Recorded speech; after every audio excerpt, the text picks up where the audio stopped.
What's going on, guys? Welcome back to the podcast. And I want to thank Manscaped for sponsoring the show. If you go to manscaped.com/RBP, you can get anything you want. Use code RBP. You get 20% off plus free shipping. If I take you to the website, I'm going to show you what they got. They're the best in men's hygiene. They got all the tools, trimmers. The Lawnmower 5.0 is amazing, but my favorite thing is the beard trimmer, which is here that has the adjustment on it already, so you're not going to lose any of your guards or anything like that, because that always happens to me. They also have some really good beard oils. If I can find them here, they got the lip balm, the foil blade, and all this stuff. But the beard conditioner, there it is. This is one of my favorite things they make. Also, guys, if you go to manscaped.com/RBP or use code RBP at checkout, you get 20% off plus free shipping. Support them, support the podcast, and thank you guys very much. Get the best in men's hygiene. Hello. Hello. It's so monotone when you say it. Hello. Hello. Hello. How are you? What's going on, Seth? Just hanging out, got done doing some cardio, went in the sauna. How's the quad? Quad's fine. It's Yeah? healing. Yeah. Put a bunch of stuff in it. It's healed up pretty quick. Still tender, but nothing that it's just it's a minor tear strain. Seth, do you have anything you waste money on that you know is a waste of money, but you do it anyway? Why are you looking at me like that? Is there No, something like right off the top of your head, or you like, no, dude, this is like this is something I get mad at myself about because I'm so indecisive. okay. Like, I'm very blessed in my life. I'm so fortunate to do what we do. It's really cool to be able to be in this position and everything. I wish I bought really dumb shit. Like, I Is don't it? know why I don't pull the trigger on like an old square body truck. Those are I don't badass. just, yeah, like I don't know I love why I those. don't do it. And I'm like, I don't need it. I won't drive it as much because I'm always consumed with work or the kids are going here or going there. And I'm You like, I you drive won't. myself crazy. You know what though? You won't drive it as much, but you know what's fun? You get something like that, and then they're not that expensive if you get them like kind of beat up, right? Yeah. And then you take your time. 1 year you get it painted. 1 year you put a lift on it, some tires. And it's just kind of like your little project. And you're not going to drive it every day. You're not going to. I'm telling you right now because I've had like shit like that just kind of sits. Like, That's but it's nice to be like that's kind of my project and my reward to myself for working my ass off. I don't know why I don't do it. I I know. always find a reason or an excuse not to do something, I know and why you don't do it. because I'm a pussy. No. That's such a Fouad answer. But no, I was waiting. that's such that's such something like a dick would say. Like I would totally no, that's not what I was gonna say. I was gonna say it's because you got two kids and you've had two kids since you were like 25 fucking years old. So Yeah, you're probably in that mindset where you're like, I have to save for my kids, even though you're doing well enough now that you'd be fine. yeah. I That's what I mean. Like I don't know why I don't do it. I'm just like I do it to myself. I do I it to think it's, myself. but I think it's a good mindset to have. Hi guys, how are you? Hi guys. What's this smile you got? Are you high? No, yeah, actually I am No, just a not. little I wasn't talking to you. I was talking to bit. Oh. Ian. A little bit. I know you're high. I'm talking to Ian. Just happy to see you guys. I think Ian's fucked up. You look a little What, fucked up. what'd you do, Ian? Do I look fucked up? I look Oh completely. yeah, you're totally fucked up. I can tell. What did Ian do? He I ate it. can't tell if anybody's He ever. ate it. He ate an Oh, edible or something. I can fucking good for tell. you, You Ian. got me self-conscious now. You're bugging out. Mushrooms or what'd you eat? I didn't eat anything. You was trying to fuck with me now. That's all. We were talking about before you guys got on. Me and Seth were talking about wasting money on stuff, and Seth said that he's never been able to go ahead and buy something like as a hobby, like toy kind of thing. And I Like said, an old square body truck. I don't know why I just don't yeah. buy one. I feel like an idiot. I'm like, I love them. I look at them all the time. I just won't pull the trigger. Well, I was saying it's because I think people get certain mentalities in life that don't change. And I think if you had kids when you were 25, how old were you when you had when your daughter was born? 22. Yeah. Like if you have a kid at 22, I think your mindset is probably like, I gotta, Scarcity. yeah, you're It terrified. is. Yeah. So I'm like, so even now that you have money and you're doing okay and you're comfortable, you probably still have that mindset, which I think is like I'm kind of jealous of, to be honest with you. You kind of have Yeah, you that have like none of that. I have zero. I flush all my money down the toilet. I have which nothing. is which Yeah. is So where weird did for You you. they? don't die with any money. That's good though. Yeah, well, Yeah. I'm just gonna die with debt, so whoever's married to me Yeah. at that time will be fucked. Yeah, but you know, Fuad, like you have like old school parents too, right? Like I Yeah, do. Like yeah, my mom's from Italy, or I know your mom's from, Lebanon and that. yeah. Like, and they were, yeah, I think they were like, their tradition and where they're from, you don't spend money frivolously. So I'm Well, surprised they didn't rub off on you. I'm always shocked by Sometimes that. it goes the opposite way though. That's what I think Not is for me, it happened. didn't. That's what I Yeah. think happened. I think it's like because we grew up. My dad was a welder and he made like 40 grand a year and he had 5 kids to take care of. And my mom was a stay-at-home mom that cooked all our food from scratch and made half our clothes. So I was always the kid in the neighborhood that didn't have any fucking toys and didn't have any like cool lunches or didn't have any. So now I'm like, I want all that shit. Hmm. I think it's just like it went like the pendulum swung like the other fucking way. Yeah. Yeah. But I was similar. Like, I know I'm not saying it happens to everybody. I'm saying yeah, I think that might be why I'm like this. I don't know. Right? I don't think it's like there's a right way or a wrong way to enjoy life and No. live. You know. I mean, I think is a right way in a sense of like being safe. So you don't always like, so you're always kind of taken care of. But then it, like you said, it can go the other way where you're like, you don't necessarily buy those toys that you want, like you're talking about. I think speaking as a parent at least, I think if you don't have kids, then spend your money, fucking blow it. But if you got kids, I think you should try to set them up so that they have a good place when they start I adulthood. agree. I agree with that. I think that's the other thing, Paul, is we talk about like my spending habits, but I think if I had a couple kids, I would probably be very, very different Yeah. because I would be worried about their future. Whereas I'm like, I don't have kids, so I'm like, fucking whatever. Yeah, because Yeah. at the very least, like, I mean, the way I think at least, like, university is expensive. Yeah. So at the very least, put away RESPs so they got money when they go to college and stuff. Better raise smart kids and get scholarships. Yeah. Right, Oh, right, right, yeah. right. That's on you, Paul. I'm Ian, trying, Ian. I got him in basketball. Ian, do you have anything? So Seth says he doesn't. So Seth, you can't think of anything that you buy that's frivolous that is kind of like a waste. You kind of know it's a waste of money, but you want it anyway. No, dude. That's what I mean. Like I get Hannah, my wife. She gives me shit and says, "Just buy the fucking trucks." She's like, "Go buy them." She's like, "Just." Well, you She's did buy. Well, hold on a minute. You did buy a TRX, and then you crashed it. bought two of them. Crashed one, bought Two. another. Then there's got So to maybe be. So I guess I do. I have two trucks that I don't. I have a dually, and then I have my other diesel. I don't need two diesel trucks by any how means. bad? How much do you love the dually though? I want a dually so bad. Yeah, it's super cool. It's really strong. Yeah, I don't pull much. Maybe one time a year. you don't pull Do a anything with bunch it, of do you? outdoor work, but that's Yeah. it. That's like it's not even. It's I don't need the truck, but Yeah. that's what I mean. Like I don't need it, and then I'm like So that's why I really just Yeah, but what's wrong? But hold on a minute, and I'm going to play the wasteful guy for a minute. What's Yeah. wrong with just wanting something and having it because you want it? Why do you have to need it everything? I don't know. Like if you It's think that about old it, school bullshit in my head. if you think about it, bodybuilding is like the most wasteful thing you could have got into, It right? is. Like I think we calculated it one day. I think I've eaten like 10,000 chickens. Yeah. Oh. I had this old Italian uncle that's be like, "You're just wasting time and money. What are you doing this for?" He used to always say that to me. But what is yours? Where did the question come from? Were you just curious about me or? No, I think it's like toys. I was on Instagram before you logged on. I was looking at this motorcycle. Hmm. And I have a motorcycle like this. And for anybody who looks at like a bagger like this, they think they all look the same, but this one's got carbon fiber bags and they're a little bit shorter. And it's just got a lot of little things that I want. And it's just a waste of money because my bike already looks fucking badass, but this looks more badass. Your bike looks nicer than this. You think so? Yeah. No, wait. Let me show you. Yeah. Let me show you. Well, your bike This is looks a cooler. this is a grass is greener thing, bro. Your bike is way cooler than this. Yeah, I agree. You think so, eh? I Yeah, love yeah.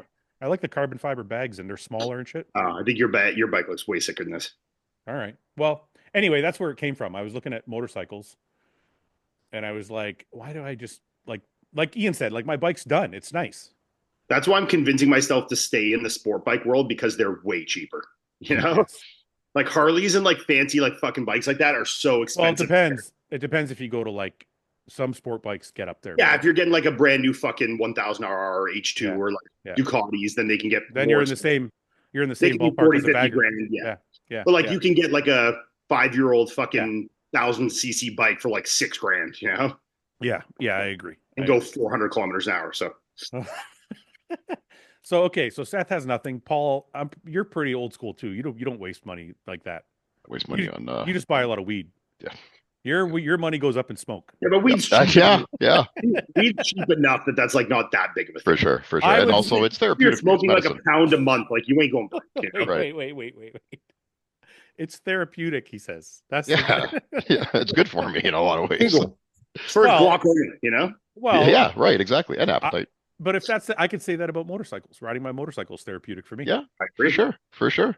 Right off. Yeah. Yeah. There you go. It's therapy. And some guy with a hooker addiction could say, "Man, it's fucking therapy.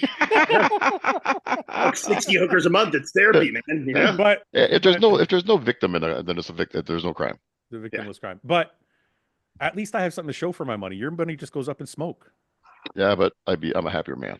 Yeah, you are a happier man. Yeah. I've been away, as you know, Yeah. and I didn't smoke anything because it's illegal in Mexico. Were you And miserable? first 2 days I was. First 2 Bad. days I was Why didn't you miserable. get weed in Mexico?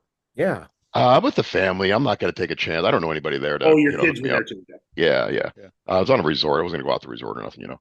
You just ask the fucking bag boy. He'll hook you up, you know? Yeah. I could have asked the butler probably, but anyway, I thought it was good for me anyways. Take a break. Okay, I must But have a- wait a I minute. must have a go ahead. No, go ahead. Sorry. I say I must have a look because every time I go to like resorts in the Caribbean, the bag boy immediately tries to sell me blow, you know? You just look yeah, like I guess, you look like a cokehead. Yeah. Oh, yeah. yeah. I'm sneaking doing rails at the water park while my kids are on slides. All right, before we get into your vacation, Paul, because I do want to hear about it. Because you just got back today, right? A couple hours ago. Nice. Ian, anything wasteful? You have some nice shit that you don't need. Shoes. Like what? Well, you have $100,000 in shoes for one, Yeah. Yeah, so that but wait, but you can sell that. You can that sell was that. for one, that was a phase. I've grown out of it. Well, I'm going through a motorcycle phase. I can say the same thing. So those I will admit were extremely wasteful, and I do have buyer's remorse for 92% of them. I could not listen, man. I can't explain to you, Seth and Paul, how much fucking shoes this guy has. Really? Yeah. Dude, Yeah. Seth, we went to his fucking house where he was staying in Florida to pick up his stuff because he was moving back. And I walked in the fucking room and it's up to the fucking ceiling. Now, you know those I got one here somewhere. You know They're those like plastic cubbies. You know those plastic cubbies? They're clear. You pull them out Yeah. like a Yeah. drawer. Yeah, the street things. A whole wall full of fucking shoes that look like they've never been worn. I mean, most of them have never been worn, and still to this day have not. We moved them, Seth. Ooh. We moved them all. And we laid them down in the bed of his pickup truck. It filled the fucking bed of the pickup truck. I'm like, what the fuck? Who needs this many shoes? Does it become like a hobby, like a collection, like cards, stamps? Yeah, and it was like when I was in Florida, the sneaker culture there was like hot at the time. You know, that was like a big thing in like 2020, 2021. Like getting, you know, cool sneakers was a thing, especially in Florida. That obviously that culture is a lot more alive than in Canada because like the wearability of the seasons of the shoes is so much Yeah. better.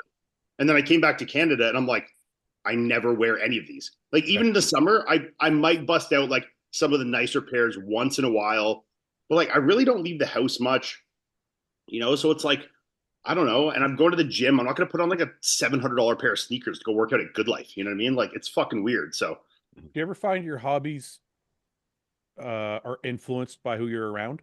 100%. Yeah. Because like when I lived in Toronto and I was hanging out with Dorian all the time and stuff, he would buy a car, then I would go buy a car. And then he would Well, I trade mean, his, my motorcycle hobby was influenced by you. So I mean, Right. that's a direct, you know. yeah, and then If you didn't ride, I probably never would have. Like I've always wanted to, and I had bike before, and blah blah blah. But like the idea of getting the license and doing the work and all this, I was just like, it was so out of sight, out of mind. Yeah. And then like when you were riding like a lot, then I was like, okay, fuck, I actually want to do this, you know. yeah, when I moved back from Toronto, because like Dorian would trade his car in for a faster car, then I would want to trade my own car, and then we would soup them up and get fucking superchargers and blah blah. When I moved back to Windsor and I wasn't there anymore, I'm like, I don't care. Yeah. Yeah. But you guys were going to tracks and stuff too, right? Yeah, we were going to the track and stuff, so it was all part of like the whole hobby thing that we were Mhm. doing at the time, right? Whereas now I'm like, just have my one car and it's good enough. So it's like it's kind of like your hobbies sometimes are influenced by the people you're around. So I don't really have anything other than that. Like I don't make egregious purchases. I mean, probably the thing I'd like spend the most outrageous money on is like gifts for Melissa. You know? yeah. Really? Yeah, that's Yeah. kind of my problem too. Yeah. Yeah. You know what I'm starting to think though as I get older, I don't mind spending the money on experiences. I think experience like when I spent, the trip we did to Thailand last year cost me a lot of money. Yeah. That was not a cheap trip. Yeah. Like we flew business class and stayed there for like 2 weeks, and it was stayed at a nice resort and shit. That I didn't have a semblance of buyer's remorse for that. Yeah. Like I was like, I would have paid double for that. Right. But you know what's funny is when I was younger, I always thought to myself it was the opposite. I thought if I'm going to waste money on something, I want to have something I can keep. You want to have it. Yeah. Mm-hmm. But now I feel differently. It's like the material thing kind of like wears off, but the experience is like always there. Well, and I think that's the thing with motorcycles is like kind of crosses that bridge. Like it's an entity that is also an experience. Yeah, makes sense. Because it's like you have it and you own it and you get to like play with it and soup it up and customize it and like make it you. But then, like, the riding it is the experience, and I think that's why people get so into cars and bikes, especially people that actually like to drive them, not people that just like soup them up to look. Like people that actually like to drive, like you. Yeah. It's like to, even in a car, just go out and drive or get on your bike and just drive alone for 3-4 hours. I think that's like crossing that bridge, and I think that's why they're such like a awesome thing. Well, I think like we spent money to go to California. Yeah.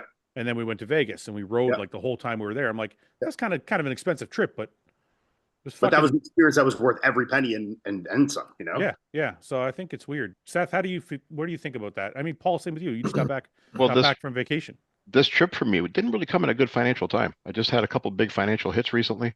So I was still kind of recovering. And but then, it's your kid's really young once, and so whatever. Yeah. Seth, you in the same boat, kind of? Hannah and I actually had this conversation because I like the hunts that I go on. Like I want to do big fuck you wild hunts all over the world throughout my life. Like that's just I really want to do the experience. Do you want to hunt like big game? Oh, huge! Yes, like I want to lions and shit. No, more or less. Canada, moose, caribou. I want to do archery, caribou. I want to do moose archery.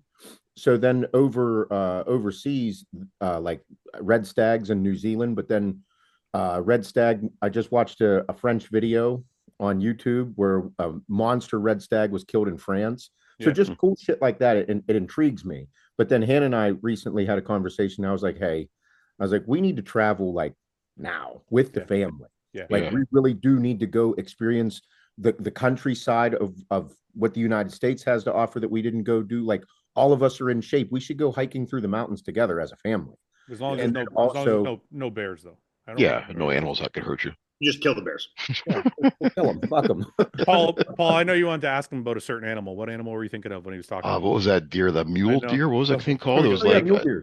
Yeah, they're massive. It's the only animal Paul knows because he saw it on Joe Rogan. So every time somebody talks about hunting, he talks about mule deer. So you ever kill a mule deer? There's a fuckload of different deer, man. I do want to go hunting this year though. That's one goal I have for 2025. Paul, you're not 2025. You're not gonna like hunting. You're gonna come with me, Fouad. No, we're gonna go out east and do that thing. We have to do that. I want to do that.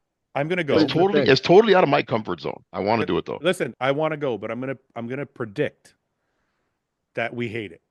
Okay, I'm fine with that. But I want to do it. And I know I'm gonna throw up probably if I got to gut an animal, but I want to do it. No, I think that part I'm fine Paul with. will. 100% Paul will. Yeah, I'll Paul will throw throw up. up. Yeah, I have a very weak stomach. Yeah, Paul will throw up. If there's a smell at all. All of them Paul, Paul, there's a lot more in there. It's a lot warmer, and it's a lot a lot more and a lot warmer than you initially think the first time. What do you mean when you cut it open? When you're gutting an animal the first time, you're like, wow, there's a lot more shit in here than I thought there was, Yeah. I'm already getting a little anxious, to be honest with you. Especially a big animal. Like you cut open a moose and you're like, holy fuck, this is a lot of shit. I want to start with a deer. I want to start with something really small. Ian, have you killed a moose? I haven't killed a moose now. Seth? I killed an elk, not a moose yet. An elk. What's the biggest thing you killed, Ian?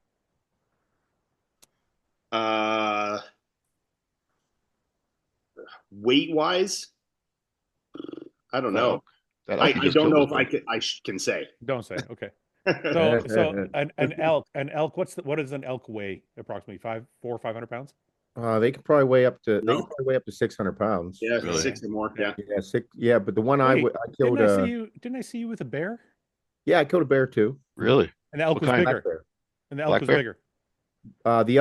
This elk was bigger than the bear. The bear that I shot was probably close to 300, around 300 maybe. We were out there. We couldn't weigh it. Yeah, black bears are smaller anyway, right? Yeah, they're small. They're Yeah. not the Yeah. brown bears, grizzly bears, Kodiaks. Those are monsters. I'd like to hunt one of those one day, but I'm not ready for any of that. Are you confident enough to hunt a brown bear with a bow and arrow? No. Okay, I was gonna say because that's fucking unless terrifying. That's you're looking fucking at- balls. unless you're like There a are big fan, it gets scary. there's wild motherfuckers in the hunting world. They are crazy. that really are. that hunt bear with bow and arrow. Oh yeah. Oh yeah. Oh yeah. That's fucking terrifying, Fuck dude. that. That's Very fucking. common. Yeah. I want to start with like a duck, something really small.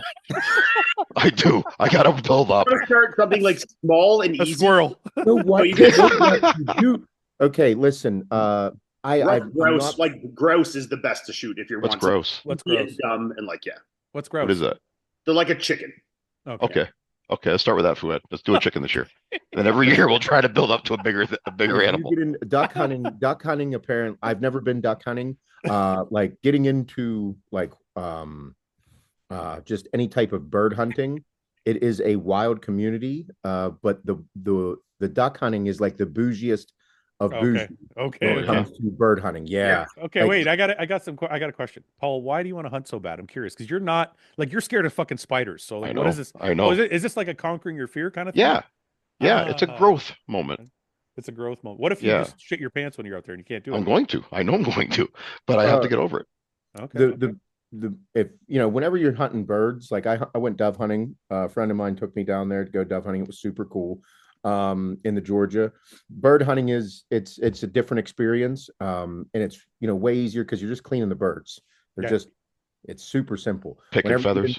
A deer, bear, elk. The bigger the animal gets, the wilder the feelings. Like I'm sure. seeing an elk 50 yards from me, like I was like, holy Your fuck. heart's just like You can Yeah. imagine. Feel it in your throat. you'll be sitting like looking through the scope of it, or if you're on a bow and you can literally feel it, like it's as if your whole body is your heartbeat. Yeah. Do you get into like a defense mode, like in your No. head? Or you're like, fuck, this thing's gonna kill me if I don't kill it? No, you're just No, excited as fuck. You're just like, Okay. Really? Yeah. Well, well, and you think a buck deer is going to turn around and kill you? Like, I don't know, man. I'm That's from the what I was city, going to yeah. ask. Like, an elk is not going to come after you. No, Yeah. No, moose is what Moose won't charge you. Yeah, moose Moose will. might. They'll charge you, maybe. Mhm. Yeah, a bull moose might charge you, or like a cow if it's with its baby, maybe. Yeah. But yeah, I mean, elk or deer, things like that won't. If you're hunting boar or something, maybe if it's in the wild, like, but You guys correct me if I'm wrong. That feeling you're having is just the nervous excitement of killing a fucking animal that size. yes, It's not fear. Okay. No. Yeah. I thought it was fear. no, Yeah, no. Ooh, no. it's like the opposite of fear. Yeah, Yeah. Okay. Yeah. because whenever you're doing it, like if you're archery hunting, like you train for it. You have to train for it if you're archery hunting. Yeah, of course. So like, and you want to make sure you get your heart rate up because your heart rate is going to be through the fucking roof. If you see a doe that's 40 yards from you here in Western PA, you're super excited. Yeah. Going out into the mountains, like you're hiking up, like you have to be ready. You have to, because if you got to track this animal if you don't put it down. Right. And you want to get a good shot. I need to tell after this, Seth. I'll tell you about the hunting I did like a couple weeks back. When you say that, Seth, you mean like if you hit him but he doesn't go down, you got to finish it. Oh yeah, you got to track them. Yeah. Yeah, Okay. you got to track the blood sign, find where it goes down, or if it's not dead, shoot it again. It might be miles if you. Okay, you don't just leave. You're like, okay, he survived. No, No. Okay. eating a wounded animal This is all is new like- to me. is Very like frowned upon. Yes. big no-no. Okay. Okay. Well, isn't it also like it's not just frowned upon? Isn't it like you want the kill? Oh yeah. Well, yeah, but I mean, if you think- can't get I think him, in many places it's actually illegal, to like wound an To leave animal, it. not do your due diligence. Yeah. I don't know the exact legality on it, but yeah, I mean, it's you obviously if you've been out there, especially like he said, seeing a deer in PA where he is, it's like you actually got to like hunt for that, like you ain't just like letting that thing get away if you got a shot at it. Like you're gonna Right. track. if you clipped his ear, you're not just, No. I'll get the next one. No. Okay. I'll get the next one. It might be that you go out there for 4 more days and see nothing. Like, He's told us before that he goes out for last time he went out. Not yeah, when I did moose couple- this a couple times ago he didn't get anything. you see Oh, nothing. yeah, I know. A full week of seeing absolutely nothing. Yeah. Yeah, but you're not gonna. What I'm saying is, you're not going to let it go if you know there's times where you go there, you see nothing. And if you even thought there's a small chance you hit it, you're Yeah. fucking tracking that bitch all night. You know. But with deer, like you see a lot of deer, don't you? When you go deer hunting? Not necessarily. Depends no. where you're hunting. Okay, okay.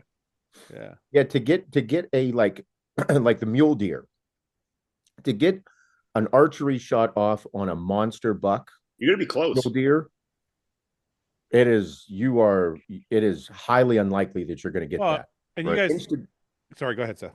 No, I was going to say Instagram glorifies a lot of like, you do this and everybody can get it. Yeah. Dude, I'd say maybe in certain areas you have like 8 to 10% success rate. Well, Yeah. I was watching that Really? that man eater show. The guy does a really good job of explaining Steve hunting. Ranella. Yeah, it's Awesome. awesome. But he was talking about like Meat eater, not man eater. meat eater. Sorry, not Yeah. man eater. I apologize. I was thinking He's about a man eater. I was thinking about tigers. No, no, but I was watching that. And he was talking about like they can hear everything. If you're in the wrong spot, they can smell you down fucking wind. Like, Oh, like you got to have your wind powder with you, checking the wind, making sure you're always downwind from them. Like they'll catch a whiff of you and they'll just fuck off. You know, like that's what I'm saying. Like when Paul's saying Paul made it sound like you see deer everywhere. Yeah. And I'm like, but they're gonna fucking see Yeah, you, look, hear you, obviously smell you. it depends where you are. Like, you know, if you go hunting in like Newfoundland for Yeah. moose, like that's an island. The moose population there is completely different than it is in Ontario. Right, Okay. right. You get way more tags. Your opportunities to shoot are way more, and there is like that for everywhere. Like, you know, if you go hog hunting in certain places or deer hunting, you know, the populations are going to be a lot more rampant in certain areas. But like the majority of places you're hunting, it's not like you're just like walking out for an hour, seeing a deer, shooting it, and then, oh, oops, I missed it. Oh, wait 20 minutes, see another one, shoot it, go home. Like that's not Okay. like That's the impression I had. You know Yeah, the no. reason. You know the reason why I don't think I'll like hunting. I like group activities where you're hanging out together. Well, Yeah, you but can hunting's chill not. together. Yeah, but you said hunting's not like that. Like if all four of us went out hunting, we're gonna go separate ways. And like It would be ideal, but you certainly could hang together if you wanted to. yeah, I'd but rather even hang if together. even if you're hanging together, you can't really talk because you can't make noise and you can't. Yeah, like, you're being quiet. Yeah. Oh, Yeah. really? You can't Yeah. talk. Ooh. Well, if you are, you're like whispering at each other. You're not like having conversation. Oh, this is what I'm trying to say. The Oh, fucking you're just hanging out. Bunch of Yeah, guys dude. hanging out in the woods shooting stuff. No, this is what I'm trying to tell you. Smoking not a- weed. it's You not can't a- smoke weed while you're doing it. It's not a campfire. It's fucking there. Listen. It's like the animals are gonna hear you, smell you, fucking see you. You Okay, can't. You But can't. These are animals that live their whole life being prey. You know, they're not predators in any regard. So they live their whole life being down the chain of being prey for wolves and shit like this and coyotes. Like all they are good at is surviving and avoiding things with smell and hearing. You know, Yeah, I didn't realize it was that intense. Okay, Yeah. so now that you know that, do you still want to go and just sit by yourself in a I bush do. somewhere? I still want to experience it. Yes. There's one thing that you can do that's like that though. Hang out with the boys, do all kind of wild shit together, not worry about that, and that's duck hunting. Yeah. That's what I would do. Yeah. Yeah. And being in duck blinds, like if you go to a spot where they have like a whole setup, a whole duck blind setup, I'll send you a bunch of videos about it, and you'll be like, "Oh, this is what I want to do." Yes. Well, when Okay, are we yeah, going? 'cause- I'm in for duck hunting. When are we going Because to go? there's a place here, Fouad, Point Pelee. They Yeah. do a pheasant hunt every year, and Yeah. the way I understand it is like they bring in the pheasants, Mhm. and like so they're all farm pheasants, so they don't even fly. So they just set loose like a couple thousand pheasants, and apparently these guys have to like literally throw the pheasants in the air before they shoot them to make a sport Yeah, of it. but Dogs will They, go they bring in flush them out. strippers. These guys party all weekend. That's what I thought hunting was like. I mean, not the strippers, but I mean, getting drunk, throwing birds in the air and shooting them. See, when I think of hunting, I think of a guy sitting in a bush by himself with a walkie-talkie that he barely ever uses and a gun waiting for fucking shit to walk by so he can kill it for hours on end. And I'm like, I don't know if I have that kind of patience. I mean, it depends what kind of hunting you're doing. Like, Yeah. you know, if it's like something like elk, like if he's doing elk, most of the time you're doing some serious fucking hiking to shoot an elk. You know, like your odds of sitting in a tree stand or fucking sitting in a blind shooting an elk are probably pretty low. Like you're finding like more mountainous regions and like areas where like elk are going to want to live. And you're probably doing a little more walking and hiking to get things like that. You know, there is areas where you can obviously shoot elk without that, but you know, it's That still doesn't sound like Paul's stripper campfire no. Far drinking. cry from it. Paul, it's like hard work. You're walking through the mountains and shit Yeah. by yourself. I got to do cardio before I go to do this. Plus, you're gonna Yes. shit. You're gonna Yes. shit. Listen, you're gonna shit your. Let's be honest. You're gonna shit your pants. For sure, man. You're And gonna be you're carrying your, your rifle. If you have a bag with you, like you're carrying your gear, and if it's cold temperatures, you're wearing a lot of clothes. You start walking, you might get hot. It's like Yeah. you got to manage all this stuff. Yeah. see. You got to I bring would food and stuff with you. see. I Well, always it think depends how long you're staying out, but potentially for sure. Yeah. I always think of hunting as glorified on TV and glorified in social media, but a very difficult activity. Yeah. I don't see it as being fun. I see it as being like challenging, which the challenge is fun, but I don't see it being like fun, like hanging out with the boys, drinking a beer, fun. It's In fun. some ways, do you Once you see it shoot as something, then you think it's fun. Yeah, it's yeah. in some ways, do you think it's kind of a rite of passage for men? Not anymore. I It's mean, in our ancestry. Yeah, right. I think there's something cool about knowing that you've done it or can do it, Yeah, but I don't feel like less of a man because I haven't killed something. yeah. Do You you? know, I Not that I feel like that's a man, no. But I do think it'd be something good for me to get me out because at times I'm a very conservative person. I don't get outside of my comfort zone. And I But do think you? it'd be something, But what do you think? What do you think shooting and killing an animal will do for you? maybe have more respect for life, maybe have more respect for nature. And like, because, like I don't plan on just killing it and putting it on my wall. Like I'm gonna eat the meat and shit. Um, so I don't know. I just think like it's So like you you want said, it to? goes back to our primitive. So you want to experience because on that same Meat Eater show, he was talking about that exact thing about how people dog hunters all the time, but they don't understand that there's the respect that comes with killing something. Right. So you're talking about having that kind of newfound respect for animals Yeah, because you went through it. I think it'd be a really good step in my life to the a good I can see growth that. step, kind of. It's something that is way outside of my comfort zone, like completely outside of my comfort zone. So I the think it'd be a good thing for me to experience. the guys I went hunting, the guys I go hunting with, Zach and Ryan, like they are like they're lifelong diehard hunters. Like their parts of their years are carved out for it. And I learned so much about them, just so much about nature, so much about wildlife, so much about the circle of life, of things that just you're just mesmerized by it. And it's the whole time you're going, you're like, I have so much more respect for what is out here and what these people do because I just go out for a week at a time with these guys and enjoy my life. And I learn they put in the work year after year after year of where to hunt, how the migration goes with these animals, what they do, like But do you think what it it's means to find an older animal instead of something that's young and growing. Like it's awesome. do you think it's possible though? Do you think it's possible to admire or respect something even though you've never done it? Oh, absolutely. Like Absolutely. like I guys, just listen, I'll relate it to something I know a little bit more. Like guys who build motorcycles, I'm like, I don't know what the fuck I'm doing. I couldn't put together a fucking engine.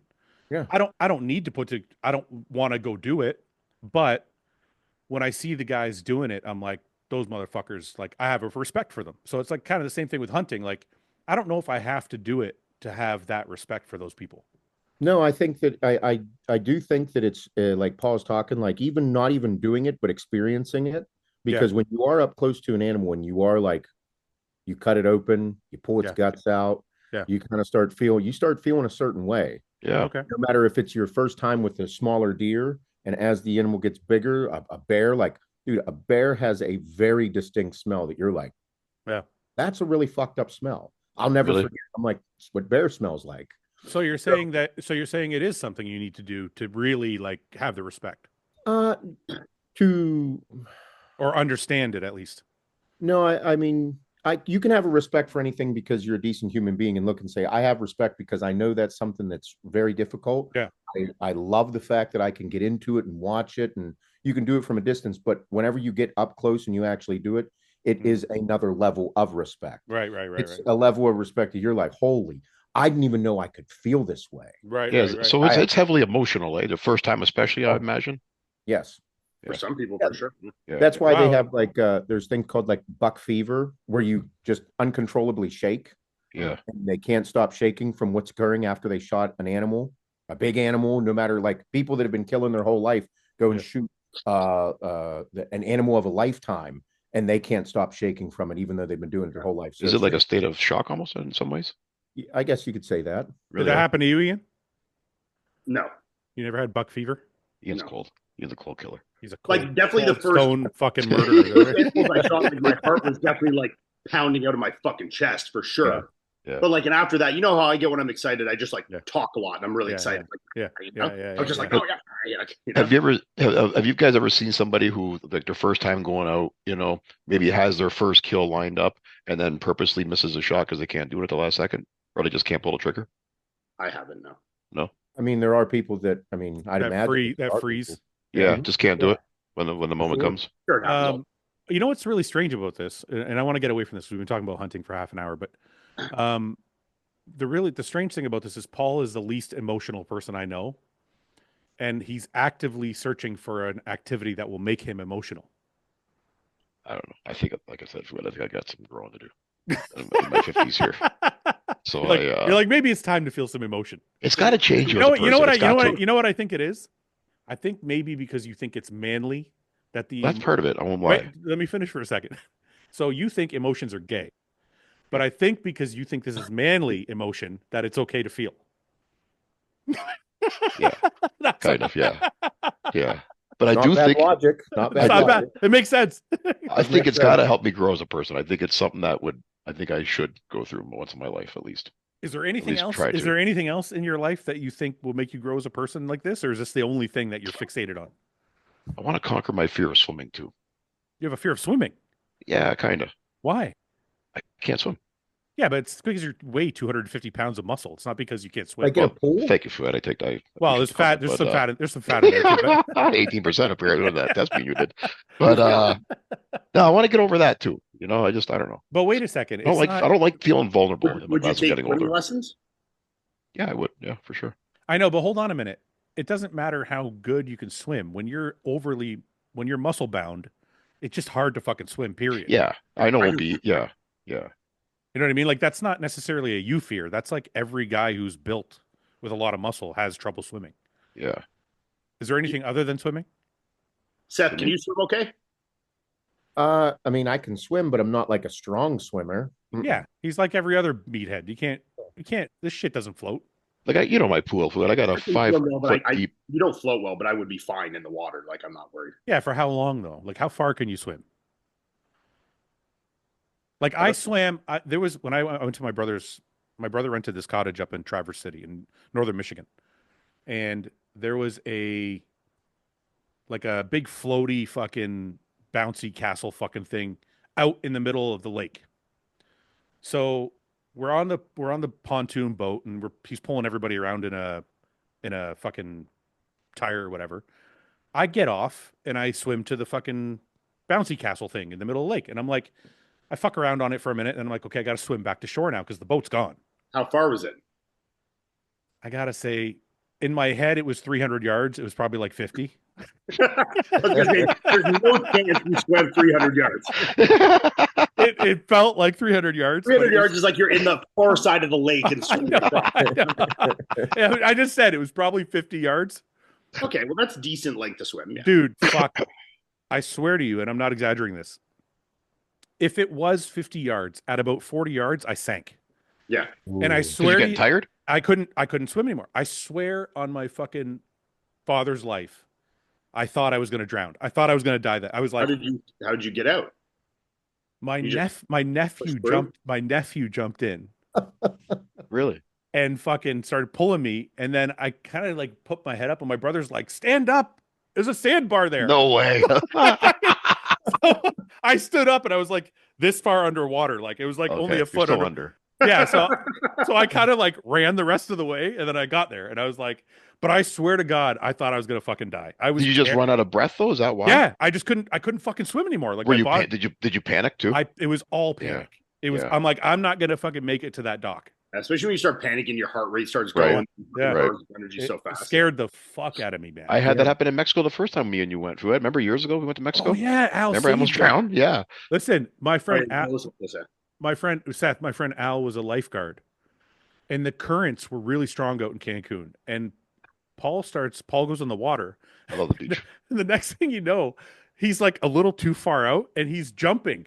Like trying to like get our attention, and we're all like, me and my buddy are like, look at this fucking idiot, he's gonna die out there. And then we're like making fun of him, and then Al's like, no man, he's gonna fucking die. So all you see is Al go running. I swear to God, it was like Baywatch. Motherfucker goes running, diving right through the fucking waves, grabs him and pulls him back. He beat the fucking lifeguard out there.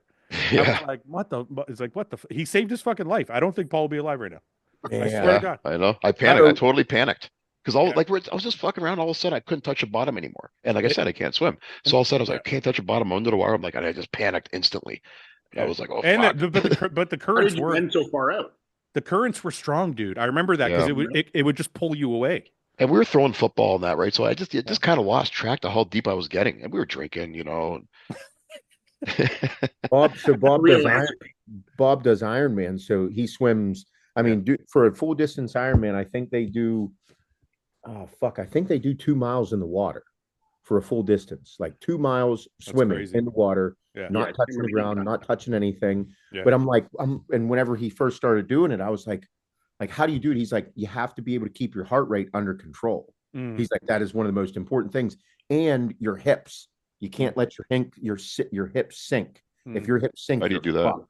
I don't fucking know. Kick your. Okay. I have no idea. Okay. I thought you knew. Maybe you gotta No. keep kicking your legs or something so your hips stay up. But but what I was like, what's it feel like to be able to swim this good? Because he does open water swims in the Yeah. ocean and lakes, whatever. And he's like, if I saw somebody a half a mile out, he's like, I could go get them and bring them back within 40 minutes. That's pretty cool. And I was like, Mm. dude, that's Wow. a That's badass badass. statement. Yeah. Yeah. Yeah. Yeah.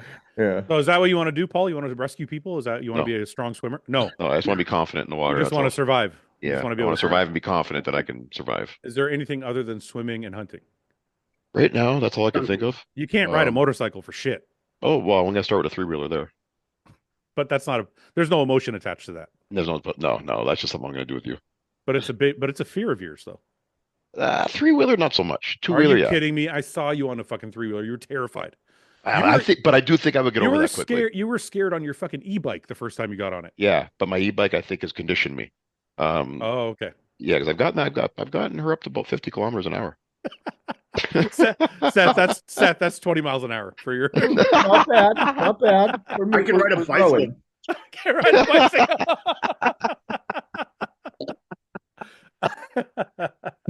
But that I think I can get over a lot quicker. All right, let's talk about some body. Well, before we get into bodybuilding, how was your vacation, Paul? You just got back today. I'm shocked that you just got back today and you were like, when are we training and when's the podcast? You're like right back to work. Hey. Could you wait to come Got work back? to do, Fouad. Were you excited to come back home? Well, the first couple of days sucked because the weather was horrible, Oh. and both my daughters were Where sick did as a you go dog. first? Nobody knows where you went. Cancun. You went to Cancun. Okay. Yeah, I love Cancun. It's my fourth time going to Cancun. Wait, but before you go on, I'm sorry to interrupt you again, but why do you ever feel like you want to go somewhere different? You don't care going back to the same. I always feel like when I So this travel, is I my want to theory try on somewhere different. Yeah, but this is my theory on it with the kids while the kids are young. They don't know where the fuck they're at. We could be one county over, Dude, your as daughter, long as we're in a water park. dude, They don't know where we're at. that's not true. Your daughter's not 6; she's 14. Yeah, okay. Well, she's starting to clue in. Yeah, and we actually did something. We went off Cancun. We went to an island this time. But actually, it was just yesterday. Island Madero, I think it was called. Anyway, it was really cool. We had to take a boat over there, and then we got the golf carts and drove around the island, and ate like a Mexican restaurants there. Like, it wasn't touristy. It is, but it isn't. But that was a really nice experience. So, But anyways, how was the trip overall? first couple days sucked because both my kids got sick as a dog. They were puking both days for the first couple days. Is this where you went? Yep, That's nice. it's beautiful. Yeah, it's super cool. Yeah. Is this it? No. Yep. Well, I mean, No, I this didn't. is you're talking. It's It's not Madero. It's Madero. Oh, Madero. Yeah, Ian's right. Yeah. Yeah, I went there. I went there 2 years ago. What do Did you you mean? like- did you like What did I spell wrong? It's a It's J not instead of a D. Maderos. This is a completely different thing. Wrong island, Fouad. How do you spell it? M EJ. You made- it's with a J. Yeah. You made fun of me. You don't even know. Island. And then Paul says yes. They're islands, Fouad. They all look alike. Same. They're all the same. You Like, see I one, had you see them all. I had this really good experience. They're all the same.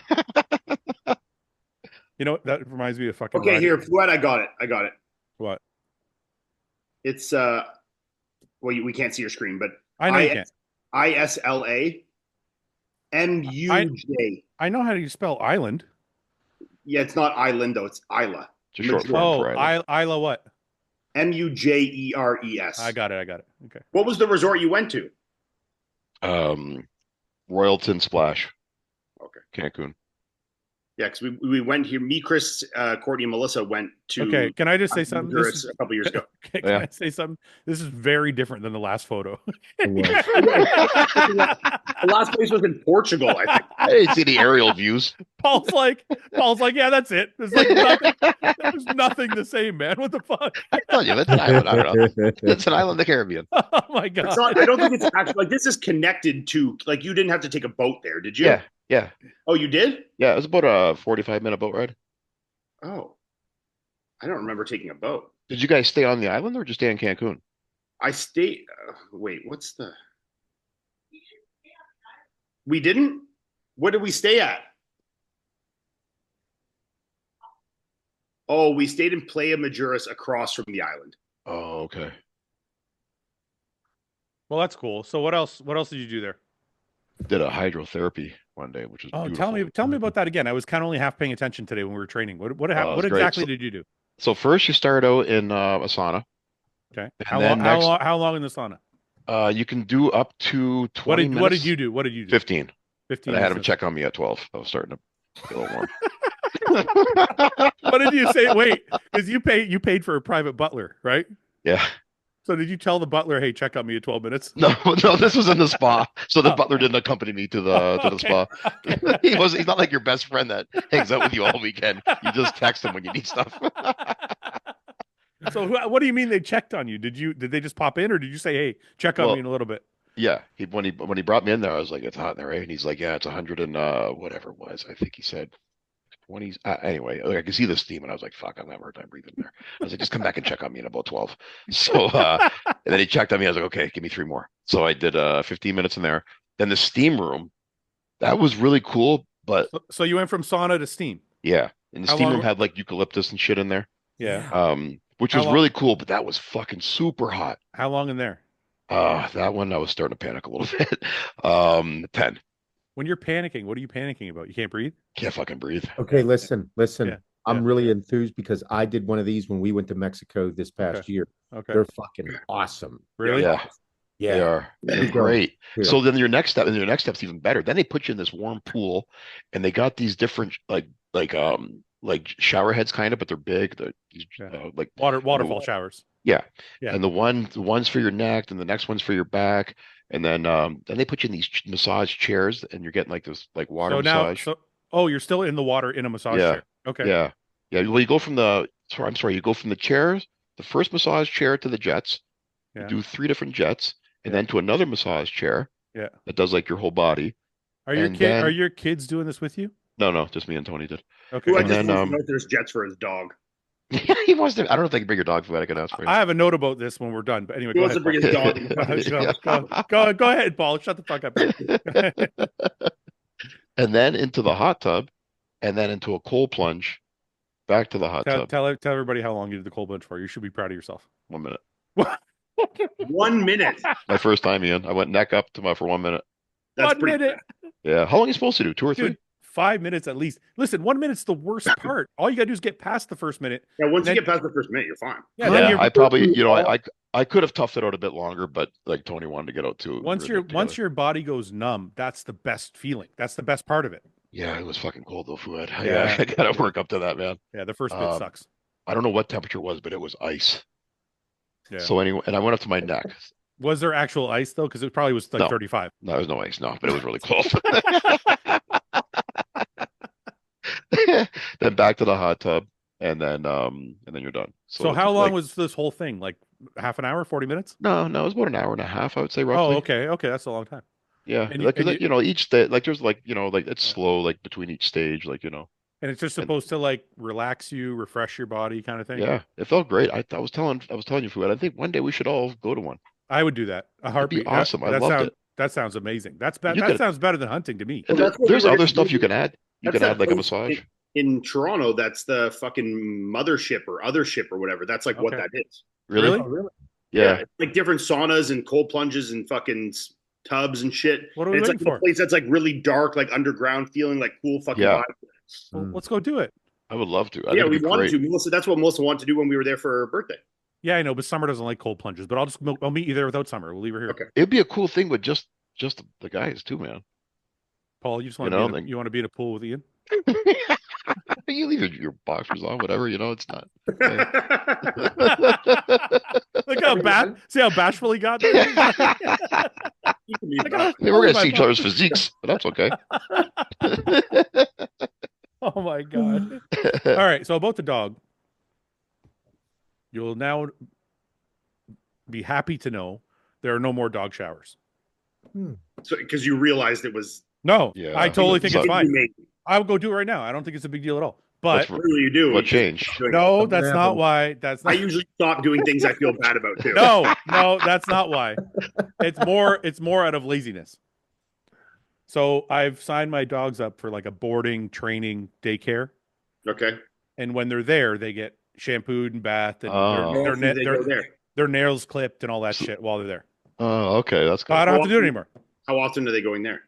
Today was their first day, but I'm gonna have them go there like 3 days a week. I need them to get trained, man. My lab has not accepted yet that Arnold is part of the house. Yeah. Arnold's so high energy. That's why I think I. Well, Cade is like fucking, my lab is fixated. Like he's constantly in his ass and he's like fucking wants to piss everywhere he pisses. And like, it's a fucking nightmare. So I'm like, you guys are going to fucking training school. They're going to teach you guys to be fucking normal. And then you're going to come back home. But I also need a break. Like I take him to work with me every day. So this is kind of like my way of having a break. So like 3 days a week, I'll take him there. I'll leave him there. Then I'll go to the office. And then when I'm done at the office, then I'll go back and pick them up. So it gives me like a little bit of a fucking break from having to take care of them all day long. And there's no more showers. So Ian can be happy that my dog's not getting. They're gonna think it's Abused. weird whenever you do want to shower with them, though. No, they'll be like, I remember. They'll be like, I remember this. This is I'm good. not doing it. Yeah. Like just like old times, Dad. That's what they'll say. My dog, my one dog with the brain tumor, Doug, Mm. Yeah. he's starting to get a little. It's like it's sad as shit, but it's also like kind of funny Well, you're smiling about it, so it can't be that sad. Well, it's sad because I've accepted that he's not going to be with us very longer. So it's like now when you watch him do these things, it is very sad. But he's got to the point now where he like gets lost, you know. Mm-hmm. So like you'll see him like he'll just be standing in a corner, like in the corner, facing the wall, Staring at the wall. standing there with his Oh face my god! like just in a corner, or he'll like Where's the somehow door? find his way like behind the couch, and he's just standing behind the couch, like stuck. Oh, You know, or like under a chair in the kitchen, he like gets under them and he like can't figure out how to get out because the chair legs, and he's just like man. standing there, you know. That would break my fucking heart. yeah. It's sad to see, but sometimes I just look at him like, you fucking idiot, like laughing. You know? He's got the Because he's best such name. like a doofus like dog to begin with, you know. Yeah. But like even today, like I let him out in the backyard and he goes down the steps to like the yard, and it's like I'm standing outside the door and I'm like, okay, Doug, come back. And like the stairs are right here, and then it's like the side of my deck. And he's like gets into the corner of the side of the deck, like where the stairs are, but not at the stairs. And he just like is staring at me like he doesn't know that the stairs exist. Come get me, know? yeah. Oh. Like I don't know where to go, you know. Frenchie, No. you know it's funny. I got when I got Arnold, he had this thing called pigeon chest, where his I like remember, his rib cage kind of sticks out a bit. So I had a friend's dad come over who's a vet, and I said, "Can you check him out, please, for me?" So he checked him out, and he said to me, "You have the most popular family dog you can get with your lab, but he's like, you also have the most the dog that goes to the vet the most in Yeah. North America, which is a Frenchie." Yeah. And he's like, if you're not attached to this dog yet, he's like, I would sell it. Mhm. And I'm like, fuck, I can't fucking do that. I'm like, I was kind of already That, attached. vets don't like Frenchies, you know. Well, now he's got a lump on his nuts. And I'm like, fuck. So I got to take him on Thursday to check out this lump on his nuts. How old is he though? Are you gonna not? You weren't planning to neuter him or no? I don't want to neuter my animals, man. I maybe it's just my own thing about it, but I feel like removing an animal's testosterone is like not healthy. Like my cat, like when I chopped my cat's nuts, he went from like this. Yeah, but if your dog's acting a fucking fool, it might be a good No, idea. no. If he's got a problem with his testicles, we're gonna chop him. But I'm saying like, I'm saying like if he's acting like crazy, like that might chill him out a lot too, you know? yeah, but I feel like that's also a training thing, and it's a lazy way to fix a problem when you could probably train it out of him. It's a bit of both, yeah. Like I don't. Did you get your cat fixed? Yeah, that's why my cat's fat and lazy because We got our cats fixed. They're not fat. I know it doesn't happen every time, but like Oh I was, man, was fixed. listen, I was watching Huberman was on Rogan, Yeah. and they were talking about his dog, Yeah, no, Rogan And doesn't do it either. he was saying his dog was having all these problems, and he started giving him like TRT. And he said his dog changed overnight. He said his hair got better, his skin got better, he was more Yeah. active. Mm, And I'm like, well, I don't want to fucking go through that. Like, I've already experienced it with my cat. And mm. even though my dogs are a little crazy and active, I'd rather have them be active than fucking depressed and fucking laying around doing nothing. You know what I mean? Yeah, I want my dogs Uh, to lay around and do nothing. I kind of do, but not in a depressed way. Like if they're, Neuter Arnold submission. Yeah. Arnold's so high energy that it will knock it down a little bit, but maybe he still would be fairly high energy. you know what's He's insane about super that? high energy. You know what's insane about that dog is Frenchies are supposed to be fucking lazy, and that dog will Yeah. play. They're just like Yeah, out. Yeah, Arnold will never do that. Too. Yeah. They're yeah, just he's constantly like doing fucking zoomies and shit. yeah. Anyway, um, okay, bodybuilding. This is kind of a bodybuilding podcast. A little bit. Is there anything going on in bodybuilding? Right now? Actually, I want to know what people in the chat think. And kind of want to know what you guys think. Chat, thinking we're not live. Not chat, but in the comment section. Yeah. I'm kind of thinking about starting a fourth podcast, Cool. not bodybuilding related. What do you think? Oh, I think it's a great idea. I kind of want to do stuff that like I'm interested. Like I want to have military people on, or like hunters, or like fucking motorcycle people, or car people, or Or political people, athletes of different sports. or athletes of different sports. Like and figure out how they train, how they eat. Like I Yeah, just kind of want to do different shit. yeah. But I feel like I have to name it something else because like I've had a couple people on that weren't in the bodybuilding world. And when they come on the podcast and they know it's the real bodybuilding podcast, they think that all we're going to talk about is bodybuilding. Right. Yeah. And I don't, I'm going to have to come up with a fourth name, I think, for a fourth podcast and make that one like separate from the bodybuilding world. I don't know if it'll be successful. Maybe you guys can tell me that are watching, but I don't know. What do you guys think? I think it's great. Seth? Expand your horizons. I mean, the more content, the better. Yeah, but not for content. This is going to sound really fucking, I don't know. I don't want to say the word gay, but Gay. Why are you gay? Why are you gay? Why are you gay? why are you? That guy's Why the are you best. gay? That guy's the best. Why are you gay? I actually want to do it for more fulfilling reasons. Like I just want Yeah, to but I mean, but in what I meant was like Paul, I just want to expand my horizons a little bit. yeah, the Hey. more content, the better. Because usually, whenever you bring on anybody in any capacity, talk to somebody like for content reasons, it gets out because people like to get out what they have to say inside. That's really what podcasts have provided for people. So, Right. you do so well with this one. I don't know why you wouldn't want to expand the horizons with more people and do cool shit. Well, part of the fear is this. So I've done everything in bodybuilding that you can possibly do except judge. So I can talk bodybuilding with anybody. Like I can have anybody on from the bodybuilding world and I can talk for fucking 3 hours because it's bodybuilding. I worry that, if I have a military guy on, I don't know fuck all about what they do. So I'm like, is that going to be the same? Is it going to be shit? I think that's cool because you'll be learning about different things now. Right. Well, So Absolutely. they'll probably lead to more genuine questions that you actually want to learn about. Well, I guess you could still kind of ask them about how their training is too. Like you can still kind of roll that in For sure. to it. So I don't know. Fighters, like it'd be great. Learn Yeah. about Well, Yeah. I think as long as you have whenever you go into it, like bringing on different people from different areas, it'd be a little more. I don't want to say structured. You know what I mean? But I No, mean, I like, thought that too. Yeah. yeah, like having like the direction that you want it to go in, where you would take these people, or how do they want to go about it? But you'd have to make it sure with bringing on not just bodybuilding, because with bodybuilding, like you said, you can just talk about anything. We can get caught up in any subject and any time, Right. and just the Right, knowledge is there for everything. Right. But then with that, it's like, okay, where are we going to take these people? Like, But I where are we wonder, gonna- but I wonder sometimes if the success of the podcast is because I don't make any notes. You know what I mean? Like it just goes anywhere. So it's like maybe that's Well, why but that's why you- people like it. But I don't think you need to have notes for this kind of a thing either. Like maybe a couple things just in case, just Yeah, in case yeah, someone doesn't Just a you got a guest who doesn't expand on things maybe or something. But because you'll have a genuine curiosity. yeah. So like Yeah. imagine you're like talking to a boxer, like a really good boxer. Like, hey man, like why do you train for boxing? Like, what do you eat? What's your day look like every day? You know what else I'm you real- do on the side? You know what I'm really interested in? I'm really interested in military people. Yeah. I'm Like real. I don't active know duty why. people. I don't know why I've always had a fascination with like military shit. Yeah. because they're psychopaths. Yeah. Stuff like Navy SEALs, Delta Force, like these guys who are like insanely, like just highly trained individuals that are extremely focused. Like that's so fascinating to me. Yeah. You know, like a fighter pilot. Like, how the fuck do you fly a jet?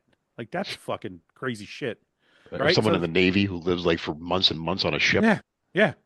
Like, how do you sleep in this little fucking bunk underground in a submarine for a fucking A year? submarine. I thought of that before. Like, how the fuck do you live in a submarine, man? I'd be so claustrophobic. I know, right? Like, Fuck. anyway, Mm-mm. okay. Let me know what you guys think. Okay, let's move on. I have a list here that we did on a different podcast. So I'm not going to say anything. I'm just going to see what you guys think and see how many of these line up.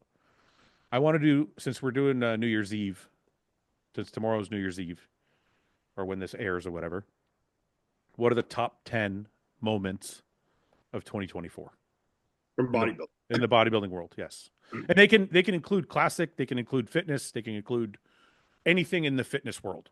There's been many. We're not going to individually pick 10. We're going to do a 10. No, no, no, no, no. I'm not going to join in because I did this already, so I don't want to And like. we'll put together 10. Yeah, I want to see what you guys come up with. And then do a vote. No, no, no. We're not going to vote. It's Oh. well, we actually, you know what we were going to do because we did on the last podcast. We did 11. We did 11, and we never put them in order. So we can put them in order if you want, but I just want to see what 11 you guys come up with or 10. And you I'm guys interested come to up see with. I meant you'll tell us that list after. Yeah.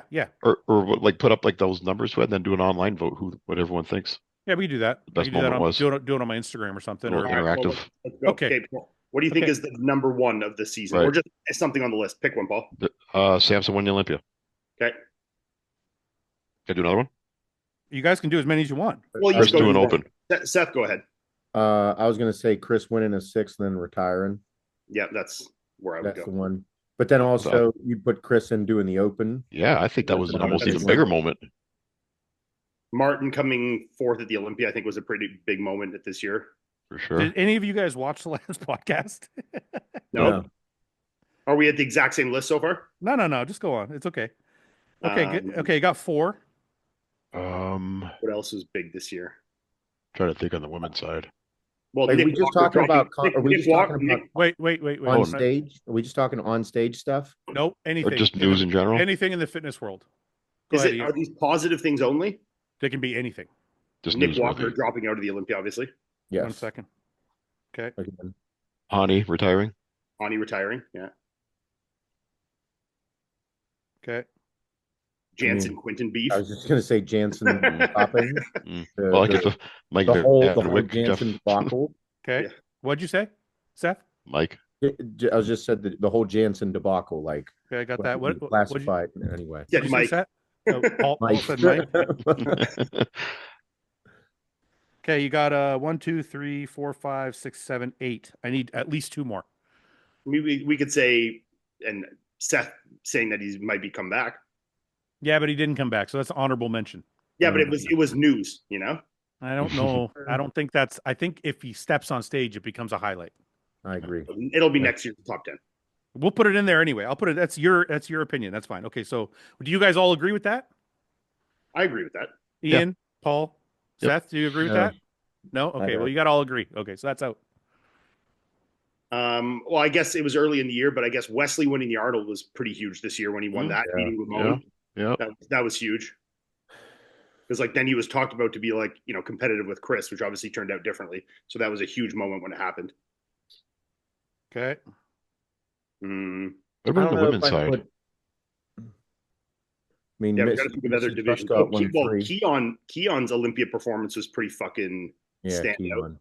Yeah. Okay. Trying I to mean, think. I think there's going to earlier. be. I think there's going to be 2. Oh, the creation of the new division. Yeah. Fit model. I It's don't kind know. of big news. It's news. top I don't 10. know. If Yeah, it's, okay. yeah. Okay. I don't know if it's. How about the prize money going up every show? Yeah, Arnold prize money and Olympia prize money. And maybe I ever mean, being and all show prize money. I mean, yeah, like all these Okay, shows that have I'm had going to prize tell money. you. I'm going to tell you guys something. So, you guys got 10 out of 10. You added one that I didn't have, but you've forgotten one that I think is really big. Really? and it's in open bodybuilding, It's in the fitness world. so not open bodybuilding. I'm not saying anything. Are we gonna say? Are we gonna say? Samson's wife. Mel. I think the last. You guys can, if you guys all agree. I think on the last podcast we gave her honorable mention. That was big. So you guys want to put that down then? That was big. So Samson doing a show before Olympia was big too. There's obviously like Stefan coaching the entire Mm. world of bodybuilding. You yeah, know, we got it. We remember we got 10. So you got to like Yeah. kind of narrow down what's honorable well, mention. we can narrow down after you. Yeah. So you're gonna put Mel. Fuck, I'm trying to think of something. We're Yeah. obviously something. I know. Must You're have been gonna earlier put- in the year or something. You're gonna put Mel. You're gonna put Stefan. Okay, so you guys got 13 so far. I don't know if I'd put Hottie winning the Arnold, you know. Yeah, but he was an obvious to win the Arnold, so I don't think that Yeah. was a big moment. You That's know, what I mean. at the time he had just come second to the Olympiad, won the year before. Like, it's like whatever, you know. Did Yeah. We gave him Nexzilla? honorable mention. We gave him honorable mention. Was Nexzilla, was this his rookie year or was it No, last year? Last year. Okay. It was good Vito's first year, so you There's- could do that. But There's one big one that you guys are not gonna get, but it's pretty impressive. I'll give you a hint. It's the women's side. like Sid Gillian, who are we talking about here? Women's side. Keep going. You're getting there. I mean, Missy Truscott won 3, came back from a torn ACL. Oh, yeah. It was big. That's it. Yeah, That's Missy, true. Oh yeah. Think yeah. about that. She tore her Is fucking that the one you're ACL. talking about? Yeah. Yeah. She tore her ACL on the Olympia stage, left, fixed it, came back, and won the Olympia. all Yeah. within a year. And you know, That's actually like probably like one of the best number one moments. To be honest. yeah. Yeah. You know, you could also That's say like one of Andrea the most Shaw. impressive performance. Sorry, good. You could also say Andrea Shaw redeeming herself after losing Yeah, but she Yep. didn't lose the Olympia. She only lost the show. but she Oh, came yeah. back and won it like with Yeah, Yeah. but it wasn't. But No it wasn't. question. She didn't lose her title though. No, Yeah. she just lost Okay. the Rising Phoenix. Like if I'm involved in this vote, that goes in the honorable mention category to me. yeah, that's where I put it too. Yeah, yeah. So I'm going to tell you guys, we had the exact same. We had Samson winning Olympia, Chris 212 win, Chris doing the Open, Chris's retirement, the sponsors and the promoters stepping up for prize money, Mike Van Wyck push, Dahani Rambod retirement, Jansen taking responsibility for his athletes, Martin's debut, Nick not doing the Olympia, Missy's comeback, and then you guys added Wesley winning the Arnold, Mel coaching Samson, and Stefan coaching a ton of people. So if I'm voting on this, I think Wesley needs to go in there. I don't. I do. I think that was a humongous upset when he beat Ramon there, man. Ramon had been second the last couple Olympias. Wesley was like kind of coming out of nowhere. I think that was one of the most, if not the most, like popular division. The reason I don't, Yeah, the reason, that's huge. okay, let's do it this way. Sorry, Seth, go ahead. No, I was going to say the reason that I would say that side with you, Fouad, is just because like as it went through, like at the time and the Arnold was huge, but then him not doing well at the Olympia, like kind of played it down. But I do agree. Yeah, I'm playing it as an isolated event of how big it was when it happened. Well, it wasn't. It was a big upset. I agree. The thing for me is it wasn't a big upset because Ramon wasn't at his best. So But it was it's a little. still big. So it was an upset, but it wasn't like. Yeah, but I mean, he still beat all the But other. going- Okay, And I let's think going okay, into it, okay, Ramon was a fine, heavy okay. favorite. Okay, hold on a minute. We'll do it this Yeah. way. We'll do it this way. If It we're was only, at if, the time. It was huge. At the if- time, it was huge. Look back at that. yeah, It but was we're big looking at fucking the deal. year in review, so we're not looking at that individual moment. We're looking at the 2024 year best moments. So if you were going to put that in the category, We have to change it to biggest moments, not best moments. But okay, but if we were going to put that in the category, which one is it pushing out? That's the read, problem. read them back again. Samson winning the Olympia, Keon's 212 win. Chris doing the okay. So let's just say this: You Samson can push out Keon's win because Just- Keon was just- expected. Just hold Yeah, on a minute. Keon was Hold on a expected, minute. but he was so good. Yeah, Let me I ask think you he this. was bigger than Keon's Keon. physique. Wait a minute. Let's do this. Let's do this just to make sure. We'll say that Samson winning the Olympia, Chris doing the Open, and Chris's retirement are in for sure, Yes, right? Yeah. Okay. So Samson, Chris, and if we're doing it biggest, not best, then obviously you have to put Nick Nick is in there for sure. Yep. for sure. Okay. So then what else do we have for sure? We have fuck, where did I put Prize that? money. Hani retiring is huge. Yeah. I don't know if Hani retiring is Hani. Okay, let me ask you this: is Hani retiring bigger than Wesley winning the Arnold? I think so. Where did I put that list? Fuck me. Oh, there it is. Okay. You think so? So Hani's in there for sure. In my opinion, yeah, because he's just Okay. because of his I'm record on, with I'm on the fence. I'm on the fence with that one, but Okay, I'm gonna put a little asterisk. it's like, look, it's not like Hani is not a young guy. He's had a long career, so it's like, yeah, it's it's a big moment, but it's not like an unexpected or like shocking moment of the year, which I'm putting like the others are kind of like, Samson winning was like a holy cow and like these things. It's like it's less like shock and awe to me and more of like congratulations on a great career. I guess I'm kind of judging it also by like how viral did it go? How many people were talking Yeah. about it? Okay. How long did the story last? Like all these things, Yeah. right? Like I think Wesley was bigger. Okay, Yeah. so let's wait on Wesley for a second. We're gonna put the Mike Van Wyck push in there for sure, right? For sure. That was sure, like a yeah. month of fucking news. The Yeah, TMZ. Everyone covered it. The Mike Van Wyck push is in there for sure. Okay, and then we got to go. How about Missy's comeback is in there for sure. Yeah. For sure. Okay. Missy's comeback. How many are we at there? Well, if we add Hani, No. 1, 2, Don't add Hani. Without it, let's see how many we're at. 1, 2, 3, 4, 5, 6. Okay, Okay. what about Jansen taking responsibility for the That lack was of pretty big. That was Yeah. big. that kind of went pretty viral. Well, because he retired from coaching. That video with Quinton, like there was a whole bunch of things that kind of happened. Nick dropping, it's kind of all interlaced. It's kind of the first time. I consider Matt maybe not on Hani's level, but not far below. So we could almost even, I think we should be honestly lumping that with Nick. Because I think it's like Nick missing the Olympia / Matt retiring was kind of the same event. It's not about, but it's not the same event, Right, but I'm not calling that Matt retiring. I'm calling it like that whole debacle of Nick dropping out, the video that they dropped together, which is kind of what we're talking about. I know, but those are two that separate. was kind of the same event. They're two separate events because you got two separate people. One guy missed the Olympia, and one guy who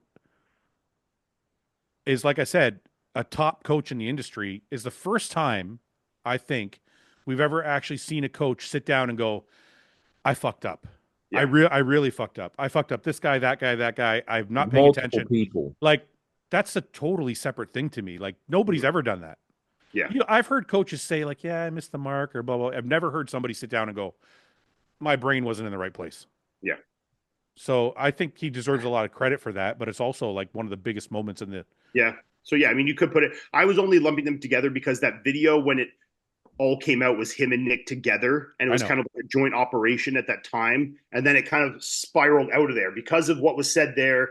Then that happened to Quinton, then the Quinton happened to Matt retiring simultaneously. It was like it kind of all trailed into. So I'm just saying that the genesis of that is Nick's missing the Olympia, which kind of started all that. I agree. The reason I'm putting them separate though is if you look online now at comment sections, they're two very different things. They are looked at very, very differently. Yeah. Nick is still taking a lot of shit. Yeah. People have kind of given Matt a pass for taking responsibility. Yeah. So it's like, do we think it's two separate things or one? What do you put, Seth and Paul? No, two separate's fair. I think it's two separate things. Okay. Jansen, I'm going to put Jansen. Saga. The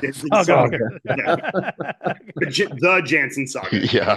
Okay, so cross that. Okay, Martin's debut. Is that in for sure, or is it like an honorable mention / in? That fourth of the Olympia was pretty fucking big, man. And that's the last person to do that was Phil Heath. Well, and then he also beat Chris at Prague. Right. So like you could just say as a 2024 moment, like Martin's season. His breakout season. Martin's breakout season. Yeah. Like, and that comes from winning Detroit, almost beating Nick or pushing Nick, fourth at the Olympia, beating Chris. Like, that's just that year of escalation in his career, Hell of a year. Like any competitor, like him handling it the way he's handled it as well. Like, I think he's doing a good job. Yeah. Just Martin growth. Okay. What about one career and personal? What about one thing we didn't think of? We haven't thought about any of the influencers. Like who? Well, like Sam Sulek was a 2023 like phenom, right? Is there somebody that we're not thinking of that maybe doesn't compete that was like 2024? Like, I mean, the Trend Twins competing wasn't like a huge deal, but I think that them actually competing was pretty cool. They actually followed through with it. Could be an honorable mention for sure. Yeah, I'd say an honorable mention. Like, it's just cool to see like young guys that are actually influencers. Yeah, like that is what they do, but they also competed, so it's pretty great for sure. But I don't think there's any other influencers that. I wonder if anybody did anything. Like, remember like the Eddie Hall half-door fight, the boxing match? Yeah. Was there anything like that we haven't thought of? Yeah. What? Well, I don't know if it's big to you guys, but Eddie Hall and Brian Shaw just had like a professional arm Oh, wrestling. the arm wrestling thing. Yeah. Yeah. Yeah. Oh, I didn't see that. That's exactly my point, though. Like, not And it was a good match too. Really? Who won? Yeah. It was supposed to be a Brian Shaw like blowout, and it actually like turned into like a half decent match. Brian Shaw still won, but it was like a good match, you know. That's a risky move for both those guys. A lot of Well, guys. no, they've been training for arm wrestling. They didn't Have just they? like Okay. arm wrestle out of nowhere. Okay. Hmm. And they're both retired from strong. Yeah.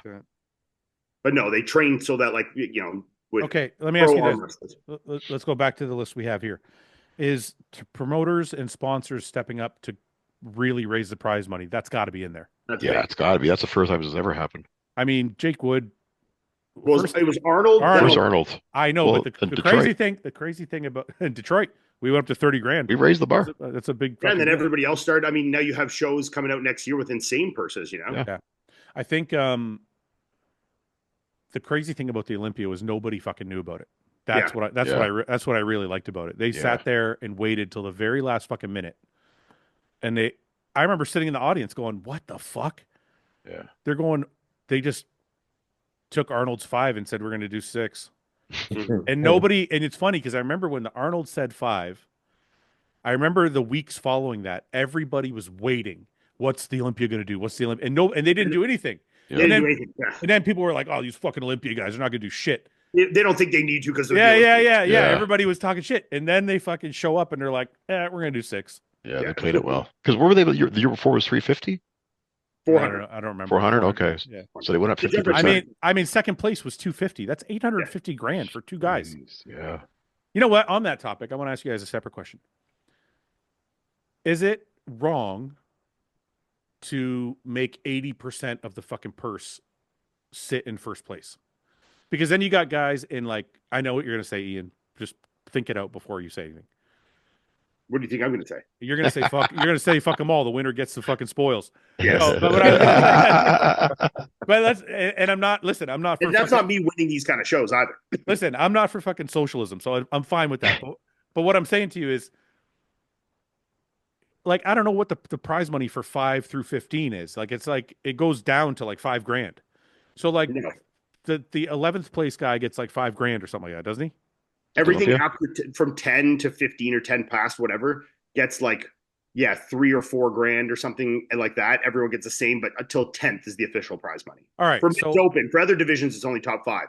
So And then one they thing, make something small after. so one thing I'll say is it's good that everybody gets something, but, and I'm not suggesting that this is what they should do. I'm just I don't solely even think they asking. should. I'm solely asking the question: should that 600 grand that eventually could be 7 or 8 or 9, like they keep on upping it, right? Should some of that trickle back? No. Seth, Tough call. don't do what Ian does because you're always taking inside. Just think for yourself. Thank you. Well, Seth always takes the inside. It's like I know what he's going to say. Oh, I thought you were before- talking to Paul. No, I was talking to fucking Seth. You know, it depends on what it starts with. You know what I mean? Like, Well, okay, let's say for example, Samson won 600 grand, right? Yeah. Second place is 250. That's huge. Though. It is huge. I'm not saying that should change, but it's a far drop after that. Like Where's if you took first place and gave him It's like 100K. but wait, if you took first place and gave him 500, for example, and took the 100 grand and went each of these last 5 places or whatever get 10 grand each. You know what I mean? Like that's still a big deal for 10th place to get, for the 11th place guy to get 15 grand. I understand. I understand. My thought process would be maybe in time, like we're just starting to finally get there now that Right. everything's starting to grow. Maybe in time it all grows, but I think the excitement right now is great for it to be as high as it is. Right. I mean, I'm never opposed for saying like, top 5 at the Olympia is great. It depends on, I don't even know what is third. Does third get 100? I don't Yeah. know. I can look it Is up. third 100? Like 100 or 125 or something. Yeah, dude, if third's 125, dude, you're still doing pretty fucking good there. For sure. Yeah, It's a I far always think it drop should be. Go ahead. No, go finish it. No, I was going to say it's a far drop from 6, but if you go 500, like where it was at, it was 500 to 250 to 125. That's pretty damn good.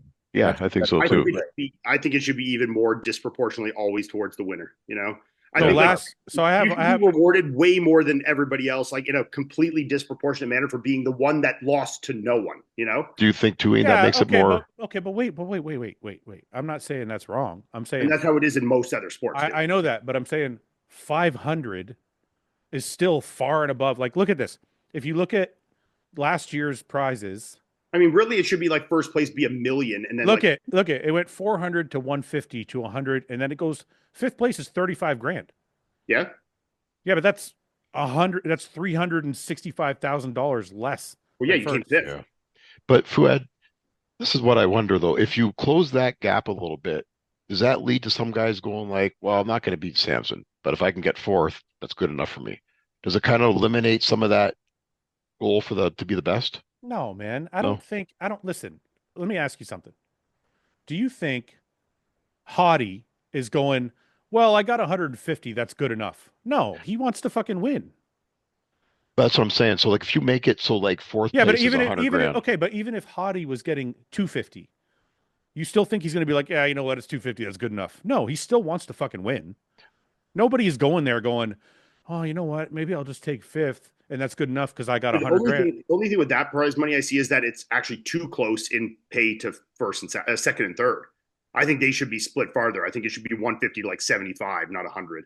I think those are too close. I think That's for why I each was placing, especially below first, like it should be a big drop off. Like it's a big difference to come first and second. Yeah, You but know? 500 to 250 is a big drop off. Yeah, I know that's okay. Even then, I still do think it should be But more. what I'm The saying is second to right, third I but think it place right. should is be too like close. 750 to 250. Yeah, but dude, I And then mean, to I what? think the first place should get like a million, and then you pay to like fifth, and don't pay everyone else down. really? Hmm. Yeah, I think it should be like a massively I don't huge think purse for the top five. And I look, I think never even placed in the top five in my life, I think I but disagree with that for one reason. like, You're and paying guys in 15th and stuff, I don't think that should be happening. And I think that, to five should be a massive purse with a humongously disproportionate amount for first. I half agree with you. I think it should be a disproportionate amount for first. But I also think that you're talking about the top 15 best bodybuilders in the entire world. And I think it's a little bit shitty that the 15th best bodybuilder in the fucking planet is walking away with $3,000. I mean, I'm not opposed to say like this is also like this is the point of competition and growing everything that you're Yeah. in base with your social Right. media, with every opportunity you have with sponsors. Right. Like I agree though. I think the disproportionate first place, like Right. if it's 600 and then goes to 250 and then 125, that's pretty damn good. Okay. But then That's fine. but then I don't know, like outside of top 10, I don't think receiving a $1,000 check or a $2,000 check is like, oh, I that's agree. great. It's kind of like, I'm cool, dude. I didn't get into the top 10 and that should suffice. Yeah, but okay. So I'm kind of torn. I half agree with you guys, but I also, I don't know. I don't know. I feel like these are the 15 best bodybuilders on the planet, right? We're not Yeah, talking, we're not, And they won a show that got them there, that won the they money. want to compete. Yeah, they got But then you contracts. went and lost to 14 other guys. So yeah, I mean, you don't win money. You're not rewarded for that in a financial means. Like the Olympia still paid your way there. okay, wait They a second. There, Wait a they second. paid your flights and hotel. But wait a If second. you're smart, you would have negotiated in some kind I of think, qualification bonus from your company. but I think this is conflating kind of two things. We're conflating like the idea of a participation trophy I'm not. because I'm not for that, right? Like there should definitely be a hierarchy of who won and who took 15th. There should be a drastic difference between the guy who's the best in the world versus the guy who's 15th. But I also think if you are one of the elite bodybuilders in the world that won a show and achieved Olympia status, Yeah, and you won money for that show. it doesn't matter. You're at the Olympia. I feel like you should get something for being at the Olympia. I disagree. So, but don't you think that is kind of a participation award, Fuad? It is. It is to a certain degree. If I said they should all get the same thing, then yeah, it would be a But participation award. what you got was your flights and hotel paid, the opportunity to compete at the Olympia and partake in all that the things that it is, and you got that experience covered by the Olympia. If they made you pay your own way, then I would say, okay, everyone gets $3,000 because that kind of covers it and you can do your own thing. But you've already been paid in some way to be there. So I think after that, unless you are really in the top placings, that there shouldn't be any pay, because that is like like Paul said, I agree. I think that is a participation trophy. All right, what about 10th? You think 5 through 10? Because what's 10th place get? Depends on how many. Are you talking 15 competitors They're every year? 15 max. And I would say not I'd much say, past 5 to yeah. 7. I'd like to see if I was going to Maybe make 8. it myself. I'm actually shocked at you guys. If I was going to do it myself, I would have like $1 million for first place, then like 200,000 or 300,000 for second, like 100,000 for third, and then spread the rest out over 4 or 5. And then and maybe if six you wanted and 6 through 10 get nothing. maybe if you want to do the participation trophy, then you could get that 6 through 10. But even then, it's still a participation trophy. I would do top half, I think, somewhere around 7 or 8. It's not a Yeah. participation trophy. You're getting a check for being one of the best in the world. So should you get a check for just attending the Olympics? This isn't the Olympics. We're talking about 15 people in the whole world. No, but like, okay, so say you're in the semifinals and don't make the final. You're just a semifinal competitor, so you're in the top 15, 20. Should you get paid just for making a semifinal, not even making a final? No, you should get. This isn't like the Olympics. This is not the Olympics because it's one competition with 15 with so 15 the Olympics. people. The Olympics is only actually every 4 years. It's even less common than the Olympia. So if anything, you should be rewarded even more. But they're not getting paid. They're getting a. I'm just saying. Let's say you were. Yeah, but we're not saying. We're saying they get a gold, silver, bronze. That's Sure. it. There's no money. Yeah. Right. But I'm saying if you were, let's say we're going to do it in bodybuilding terms, and you're going to pay, which would make sense, just like any other world competition, then would you say? No, but wait a minute. Someone into a semifinal would make sense. It's not the same, Ian. If you're talking about 100 meter sprinters, I'm talking about any event. Sure. just hold on a minute. Say you're talking about a 100 meter sprinter in Olympics, because I don't fucking know anything about Olympics. Okay. Nobody gets paid.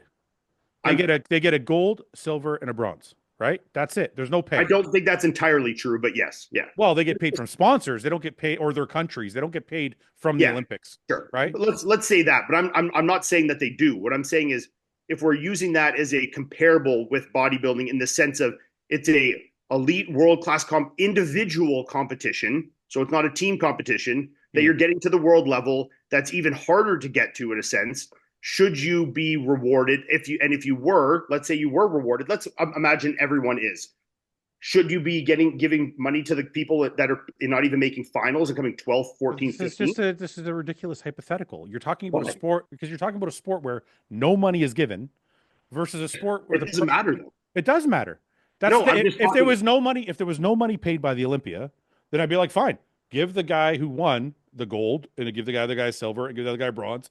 Everybody else gets nothing. Okay, no, but the thing I'm saying is if you were going to give money to the Olympics, I'm not saying it does. I'm not using it in that sense. You're misinterpreting what I'm saying. If you were going to give money to the Olympics, let's say. So there's 7 sprinters or 8, whatever, how many line let's say 8 or 9 in the final.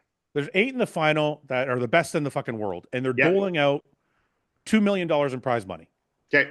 Do I think they should give all $2 million to the top 3? No.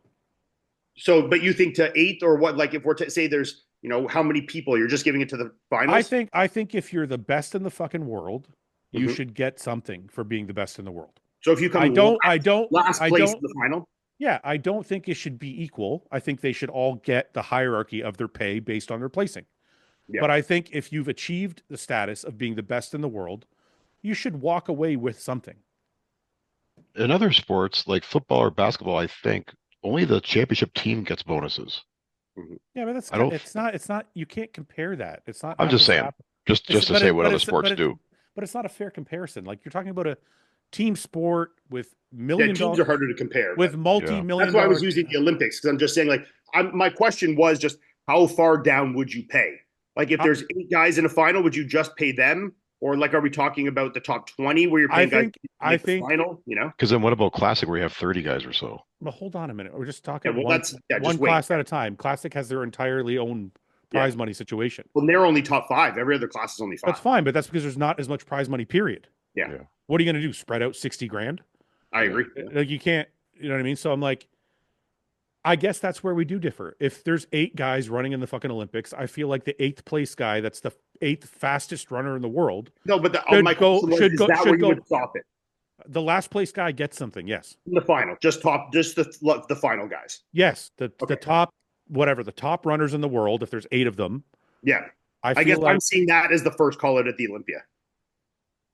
So the final race, like those final guys, the top 8, I'm seeing that as Olympia first call out. I'm not thinking of it as the Olympia as a whole. So you're saying Because basically, like people all got to the Olympics just like they got to the Olympia. They had to qualify to be there. They got there. They're there, but you didn't make the final, and the final is the first call out. And that I'd like 5, 6 is kind of where I see the money ending. You know, I see your point there. That could be Mm. a way to look at it. I don't know if it's a great comparison. no, I'm not saying it is. I'm just having Yeah. a conversation Yeah, of where yeah, do you agree? Like, would you only pay the top 8 at the Olympics, or are we doing 15, like we're saying in bodybuilding? Because then you're paying people that didn't even make a final, and that's how I see it in bodybuilding. So Yeah. I don't, you know what? I can't It's tough. I'm not going to die on this hill only because I don't know how I feel about it. yeah, Well, probably as a former part of- bodybuilder yourself too, Fouad, you have a certain. No, that's Yeah. not why I'm saying it. Like, it's not No. like, oh, I was 15th and I feel like I deserve somebody something. that's watching this in the comments, make 2 comments and let's pin them and do. I already know what's going to happen. People are going to say top 5 should get paid the most. No, I honestly Yeah. think people might agree with you more than me. It doesn't matter. I don't even know what I believe, so I Yeah. can't say whether I'm like I said, I'm It's not a good dying. conversation, though. I'm It not is a dying. great conversation. I'm not dying on this hill. I just don't know what's right and what's wrong. Yeah. Like if the first place guy was getting $1 million and the last place guy is getting nothing, something about that doesn't feel right to me. Yeah. Because you're Canadian. One. Good point, Seth. Let's meet in the middle and say top 10. We're good. Did you see that? Did you see that video of the girls going up I could get down with that. I could get down with that. I think First 2 call-outs. I think top 5 I think is too narrow. I think top 15 could be too much. Top 10. I think top 10 would be a healthy. Well, I was looking at. Well, top 10 is the official prize money. But then how you break that down? isn't prize money. It's Right. just the general, Right. like, I can't remember what it is. One year I think I got 4, and one year I got 3 or 30. I think I got 4 when I did it.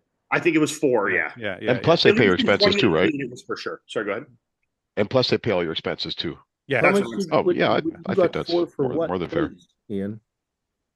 For when I placed 14th and when I placed 11th. That's what And that when was a few years ago now, so probably They it's probably a changed little it bit more because now. when I came 7th most years, I made about the same as what they made in 4th there. Oh, really? I think the first year in 2020 when I placed 4th, I think I got paid 32, which they were like 35 there for that. So the one thing we can agree on is first place should be disproportionately larger. For sure. I don't think it should be double. Like, I think if you win, you're Yeah. more than double second place. You're like I 5 agree. second Yeah, place. Yeah. At least Yeah. in my Yeah, I could see that. Yeah. For the Olympia, think- for sure. I think I agree with Seth. I think that's where I'm going to land on this one. All right. I think Well, the I'll top- meet you guys in the middle of your 15 and Seth. We'll go. No, to no, Well, I said 7 or 8, so I'm meeting in the middle. You said 5. I said 15 originally. Seth said 10. I think that's the best compromise. and I said 7 or 8. So we're all kind of close. Okay, but wait. That's not a round. It's not a round number. I said the first half. The conversation at 10, then, are you disproportionately, or is it a pretty even trickle down? I think it's That's the even. next- I think that's the next it's thing. to me it's even from 6 to 10. So, like, 10th place be No. 5 grand, No, 9th place no, be no. 10 grand. No, Or close I, at least. I think there's still a hierarchy, but I think the first and second is a big disparity. Yeah, Like they could all separate first, by 4 or 5 grand a piece, like 10th being 10,000, 9th being like 14, then 18, Yeah. 22, I do think Mhm. the top 25. Yeah. Yeah, I do think top 3 should be disproportionate to 4 or 5 lower. And Yeah. then I think number 1 should be disproportionate to everybody else. Yeah, Mhm. I agree with that. I think top 3 is elite status. That's like gold medal, bronze status. Yeah. And then to 5, maybe a little more. And then from 5 down, it gets a little smaller and a little narrower. Yeah, you because know? you think like whenever you're like for what it takes to be in the top 3, the top 5 people, like, dude, everybody's dedicating everything to it. But whenever you get into that realm of like first, second, It's third, what I like to call tier 1. yeah, you're spending everything that you The elite. you're spending everything. Ian always disliked it when I called it tier 1. But Yeah. that's really what it is. It's First tier. Yeah. tier 1 bodybuilding. Okay, so we have 1, 2, 3, 4, 5, 6, 7, 8, 9, if we include Hani. And then we're going to include the sponsors, which is 10. I think that's a good top 10. Yeah. Sponsors and promoters. Yeah, that's a good top 10. I can't really think of anything else that's bigger than those. And I don't know if we have to put them in order because that's kind of tough. What You would gonna be put it to an online vote? what would be the top 3? What do we? Samson. Now that comes to criteria basing it off of. Would you say like the viralness of it, Yeah, or the scope of how big it is. I, Like Chris's retirement to me is the Chris's top 3. retirements is probably number one. Yeah. Samson. Samson winning Olympia has got to be in the top 3 to me. To Yeah. me, Chris doing opens number 3. I have them written down as 1, 2, 3 to be honest with you. I honestly think the Nick thing was one of the biggest news stories of the year. I gotta tell you the truth, and I hate to say this, I don't think anything got more coverage than Mike's push. yes? That's true. I went on In terms of YouTube. viralness across the internet Listen, of fitness Mike industry, I do agree. It was on TMZ. That crossed every fucking scope of YouTuber, from like the influencer to the hardcore bodybuilder to the fucking guy that doesn't know anything about bodybuilding. Like, Yeah. it went like Mike's is in the top 3. And how many podcasts were made about it? Yeah. That's what I was Probably thinking. another 50 or so. Yeah, I was thinking that was in the top 3. So what does that push out then? I don't know. Because we got Chris's retirement, Mike's push, and then does my bat saga have an honorable mention? Yes. I don't think so. It has an honorable mention. Honorable mention, but because you were the second thing after Mike and you're in the I same know. group, you're Yeah. Yeah. So you could do another one, Fouad. Top 10 images of 24. Yeah. You with a bat on your shoulder. Yeah. Okay, The wait. Keon's So, front double bicep. okay, question. If Mike's is in the top 3, which I agree with Seth on, what does that push out? Chris's Prague, Chris's retirement, or Samson's Olympia win? If I had to guess, I would say Chris's Prague show. Narrowly. That was big news. I That know, was but huge. what are you going to push out then? What are you going to push out? Retirement. Why don't you put those 4 to a vote, Fouad? See what people Okay. vote with. We'll put those 4 to a vote. Yeah, let's put that forward to it. Samson. Okay, the 4 of you got to vote on. These are the 4 things you vote on, and I'll try and put it in the comment section. Samson's. Oh, I'll do a poll in my community section. Okay, Samson's win, Chris's Prague, Chris's retirement, Mike Van Wyck's push. And then put Nick as a 5th to give an option, and then vote on those 5. Nick is Okay. the 5th. They Okay. drop it out. All right. Okay. Let's And then do we some can see questions. them exactly by how many votes, and that'll be 1st through 5th. That's going to be a close poll, I'll bet. I don't think it will. So No? What do you think's going to win? I What do you think's gonna I don't think Mike's going to get the votes that he should, only because it's a negative story, not a positive. win? Okay. Yeah. But if you think about if people, when you're voting on this, think of it in the scope of how many people it like. Chris wasn't on TMZ, neither was Samson. So Mike has, like, to me, Mike's story is number 1 of 2024. It probably reverberated more. It's hard because, like, yeah, Chris is such a different level of superstar than everyone everything he does is just bigger. Right. Yeah. Like, everything he does is like that. So it's like you have to, because I like, we're talking about Mike being on TMZ, but like Chris goes on like mainstream Jordan Peterson podcast. That's true. Right. But Like, he's already made that bridge that we're talking about Mike making many times. right, but we're not taking Chris out of the top 3. We're just No, but saying I'm saying- Yeah. which one of these 4 belong in the top, or 5. Samson was big fucking news too. I don't know. It's interesting to see which one's going to win. Samson wasn't supposed to win the Olympia this year. No. I had him winning. Sorry, guys. Yeah, but if you would have done a poll early or even later in the year, or even right up to France, or after the fucking press conference when he took his clothes off and said, who's the top 3 and vote on in order, it would have been Derek and Hadi ahead of him, and it would have been by a significant voting margin. Yes. It would have been like 50, 40, 10, Yeah. Except for me. I would have been the only one who's like, Yeah, you would have been in that 10%. Yeah. Yeah. And telling everyone in the office to go vote on that 10% too. yeah. All right, we'll put that in the chat. Let's do some questions. We got some questions too, I think. Wow, we got a good podcast tonight. A lot of hunting talk. Sorry, guys, for those who are watching who don't appreciate the hunt. Wow, we got not a lot of questions. What the fuck is going on here? Okay, I have a question for you. go ahead. If a girl has only ever pegged someone, is she a virgin? Yes. Yes. Yeah. Yes. What do you mean? If she's only ever pegged someone? So, like, say she's put on a dildo and fucked someone, Yeah. is she a virgin? Yes. Yes. Why wouldn't she be? Well, because she's fucked someone. Yeah, but no. fucking is not a state of mind. You're only a virgin physically. Hey, that's a good question though. No, it's not. It's thought provoking. That's a good It's question. not thought provoking. Fucking being a virgin is a physical act. It's not a fucking thought. I know, but the way You either- the you way either- Ian- You What the either way Ian said it. One of But the way- Melissa's when Ian said girlfriends asked me she that. fucked someone. Ian or Paul. It's not thought provoking. If you got fucked, you got fucked. It's black and white. I It's know, but not the way you like said it. it's not like, oh, I thought about fucking, so that means I'm not a virgin anymore. No, but No, you but the way he fucked said, he's like, someone. she fucked You someone. fucked So someone. you're like, okay, yeah, that kind No, of makes sense. I but guess you're she not a didn't virgin. get fucked, and she Yeah. doesn't have a dick. I She agree with you, fucked, Fouad. she fucked somebody with a dildo. I agree with you. It just makes me think. Thought provoking though. Yeah. Yeah. It's thought provoking. That's all I said. I didn't say that I agree. One of Melissa's girlfriends asked that. Okay, I No. got another one. Be honest. Have you ever tasted your own jizz? No, No. I've thought about it, but can't do it. Gotta say I did. You did. Just out of pure curiosity. I don't want to. I shouldn't have never I have said to- that. I Cut have that, to. please, Fouad. Cut that. I'm not cut cutting that out, Yeah, mother. cut that. Yeah, cut I mean like a fucking like my Hey, tongue barely touched If I it. gotta fucking eat the shower dog shit, you're eating this one. I'm sorry. I'm gonna get a lot of comments on this. How was it, Paul? But I don't even know if I could taste. Like Let me my ask tongue you, like barely touched it. let me ask you this. Did you eat a lot of pineapple beforehand just to make sure it was okay? No, That would have been even fucking. That would have been weirder. worse, yeah.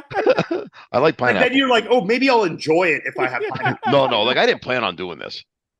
I was It was probably is it the heat of the moment? In the moment, just so I don't know what I excited, was even like, I gotta thinking. taste it. Yeah, Like I but said, I'm very- the weird part about that is after you blow your load, the heat of the moment's over. So then you I don't still know. I don't know then you what I was still thinking. tried it even after you were sober. I literally put like a tiny. Like you couldn't even Dollop. see it on my You put a fingertip. dollop. You put a dollop. No, it wasn't like a scoop at all. It was like you couldn't even see it, and I just like, barely even touched it. And I was just like, I'm an idiot, and I stopped and I washed my hands. All right. Would you rather fight one Sean Clarita sized rabbit or 4 rabbit sized Sean Claritas? Four little Jeez. Sean Claritas for sure. Yeah, you just, yeah. you just kick them away. Yeah, fuck that. Yeah. I'm not Rabbits fighting can that be big fucking fucking nasty, though. rabbit. Do you think RFK could push and get gear legalized to be studied and improved upon in scientific settings, or would the money not be there yet? Is he talking about Gear is- legalizing peptides? gear is legalized. It's already if you legal. need it, you know, I think he means recreationally. I don't see that. Well, maybe. I mean, there's states where you have like fucking like heroin's legal, but is that very different? I don't know. Being in Mexico, There's no way gear's going to be like, hey, anybody can make it. There'll always be regulations on something. yeah. You know what I find funny? I put a poll up a couple days ago about the state of bodybuilding and how people perceive it. Oh, And yeah. And the one thing I keep coming back to is bodybuilding is like I don't want to say the only, I'm sure there's other categories, but it seems to be one of the only categories that never gets any respect because of steroids and doesn't get, and also doesn't get any sympathy. Yeah. And is also the least understood. I have a friend of mine who I went to fucking school with who is like, why would anybody respect bodybuilders? It's all about vanity and fucking, and I'm like, you don't really understand what you're talking about at all, do you? There's a competitive, like, challenging aspect to this that you don't even understand. You think it's just about looking in the fucking mirror. It's because they have a skewed perception of what it actually is because it's very difficult to do. So But people what- just look at it and say, "Oh, you're always looking in the mirror, staring at your biceps. You always flex in the mirror. Anytime this." And then like there is, and the people that did have certain run-ins, they usually had a negative experience with complete fucking douchebags in the gym that are fuck boys that are just complete bags and aren't even in the competitive realm. Okay, but answer this question to me though. And I think I kind of know the answer, but why the fuck is it okay to be a heroin addict, a meth addict, a fat fucking obese slob that can't control themselves, or any other facet? Like if you're fat and obese, sure, you get looked at poorly, but you also get a ton of sympathy. If you're a meth addict or a heroin addict or a fucking whatever addict, There's addictions tied to it. That's Yeah. a mental addiction, so they give a pass on it. Yeah. I made this argument. What I'm saying is everybody gets a pass except bodybuilders. I made this argument once, but we're like, have you ever experienced like, people treating you negatively or discrimination? I'm like, yeah, I've been treated like shit because I got muscles before. Mhm. I'm sure all you guys have too, like, or comments made to me, because of the way I look or something like that. Right. And like, whether I choose to do this or not, that's still discrimination. Yeah. I mean, somebody also said when I put that poll up, they're like, why do you care? I didn't ask the question because I give a fuck. If I gave a fuck, I wouldn't have done this from the beginning. I don't care what anybody thinks. My question is why? Yeah. Like I actually, it's not provoking, like you said. Yeah, I actually like the niche cult aspect to what we do. But what I don't like is none of the public choose to give us Here's the a thing, though. pass, and just say it's They something they love. Who cares?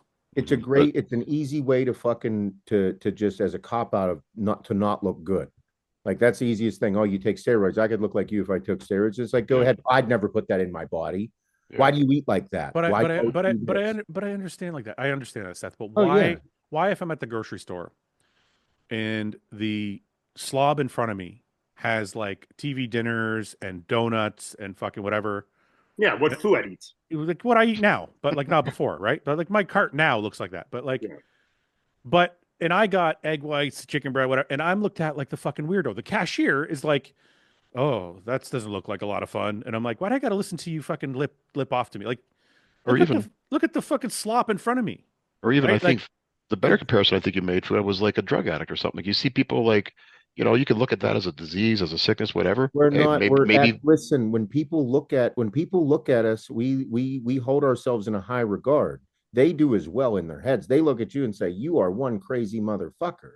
It's almost a compliment in a way. I don't think that. I think I I've think never taken it. I've never felt I've been negatively impacted by being as big as I was in my life, I'm not negatively impacted because I don't or give like a fuck. anything. Where like I But thought if you people were think negatively judging me for my groceries or anything, I've never oh felt. if you think you're walking through a mall and there's not someone judging you negatively, you're a naive. 1000% there is.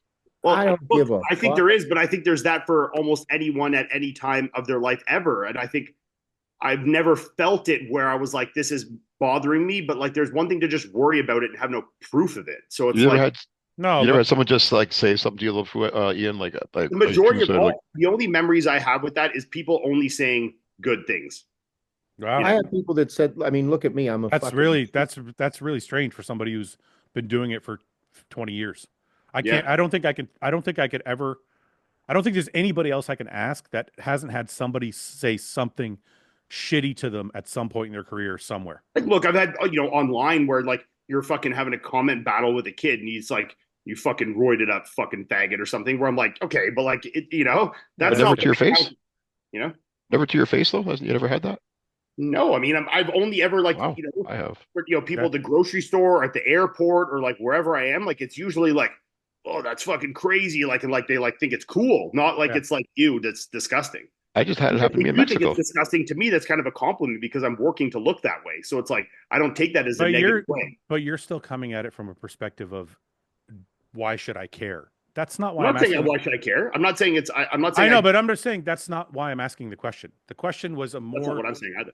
The question was a general statement Mhm. on how the public perceives bodybuilding.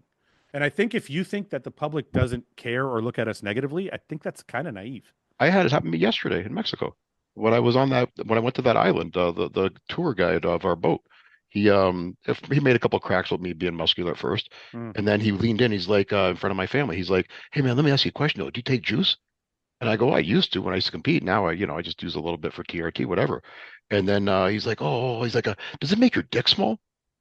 And this is my daughter's. I'm Like it's like, just "No, like no, it totally, makes my." it's totally I'm like like, "No," and inappropriate like fucking it actually makes questions. my Like, dick bigger, man. It makes my balls small, but I don't really want big balls. I just lean into it. you know, And then we're leaving the boat. He's like, "Hey man," he's like, "Don't stop taking so much juice, eh?" And I was just like, "Maybe you should take some, man. You're smaller than my daughter." it's Like I just a, just leaned into it, but like I had that yesterday, and I'm I not even guess those big. things have happened to me, but I've never like thought of them as being like inherently negative. I don't This know. guy well, was being a dick for sure. what He it was being a is, dick. is a guy obviously that was insecure, Yeah, that saw Paul, and he like yeah. wanted to make himself feel better, so he And started I'm lipping 52. off. He's 30, and my Right, daughter was literally bigger than him. right. He's Yeah. probably feeling a certain way about himself. And I I guess get, who knows? I don't really have any memories of like things like that. That I was like that guy, like he had bad intentions. I don't listen. I don't have any like clear memories of being like abused fucking by the public. What I'm Yeah. saying to you is just the general sentiment of the public of why we can't have sponsors like Gatorade or Nike, or these are the reasons are because there's a negative stigma on bodybuilding and the perception of bodybuilders. So what I'm saying to you is why does the rest of society get a pass? Mhm. because that's that's the normal, because dude. we're toxic masculinity. Everybody, like, Mm. dude, this is what makes us all so special, is that we have to understand. I mean, I know you guys do, but not many people can do this. Like, there's influencers that can't hang in the competitive world, and Right. these influencers look phenomenal. When you get into competitive bodybuilding, you are in a fucked up, crazy place. Yeah. I think that that's like why I'm like, it is I take it as compliments, and I let it roll off my back. I mean, I'm I have bearded, straight white dude that's jacked as fuck from Western PA. It's like, man, you really fit that dickhead redneck Yeah. stigma, don't you? It's okay. It's who I am. I'm not a bad person. I'm a little fucked up, but I think that like the normal population will never understand it. And I think the more they are exposed to it, like if they go and see that there is a brotherhood, there Yeah. is a camaraderie amongst us, even though we are crazy and we are fucked up. I think that that's whenever people can get warmed up to it. And I think that the more the bigger it gets with TRT on podcasts and more mainstream, I think they can learn a little bit more about it. And what Mm. Chris has done a great job of on the front line of talking about it on these massive podcasts. So I think that it's creeping its way up, but it will always, because, dude, I mean, there's a lot of people that can't handle their gear as well. Listen, Yeah. just for the record, just so, because I don't want to be misconstrued.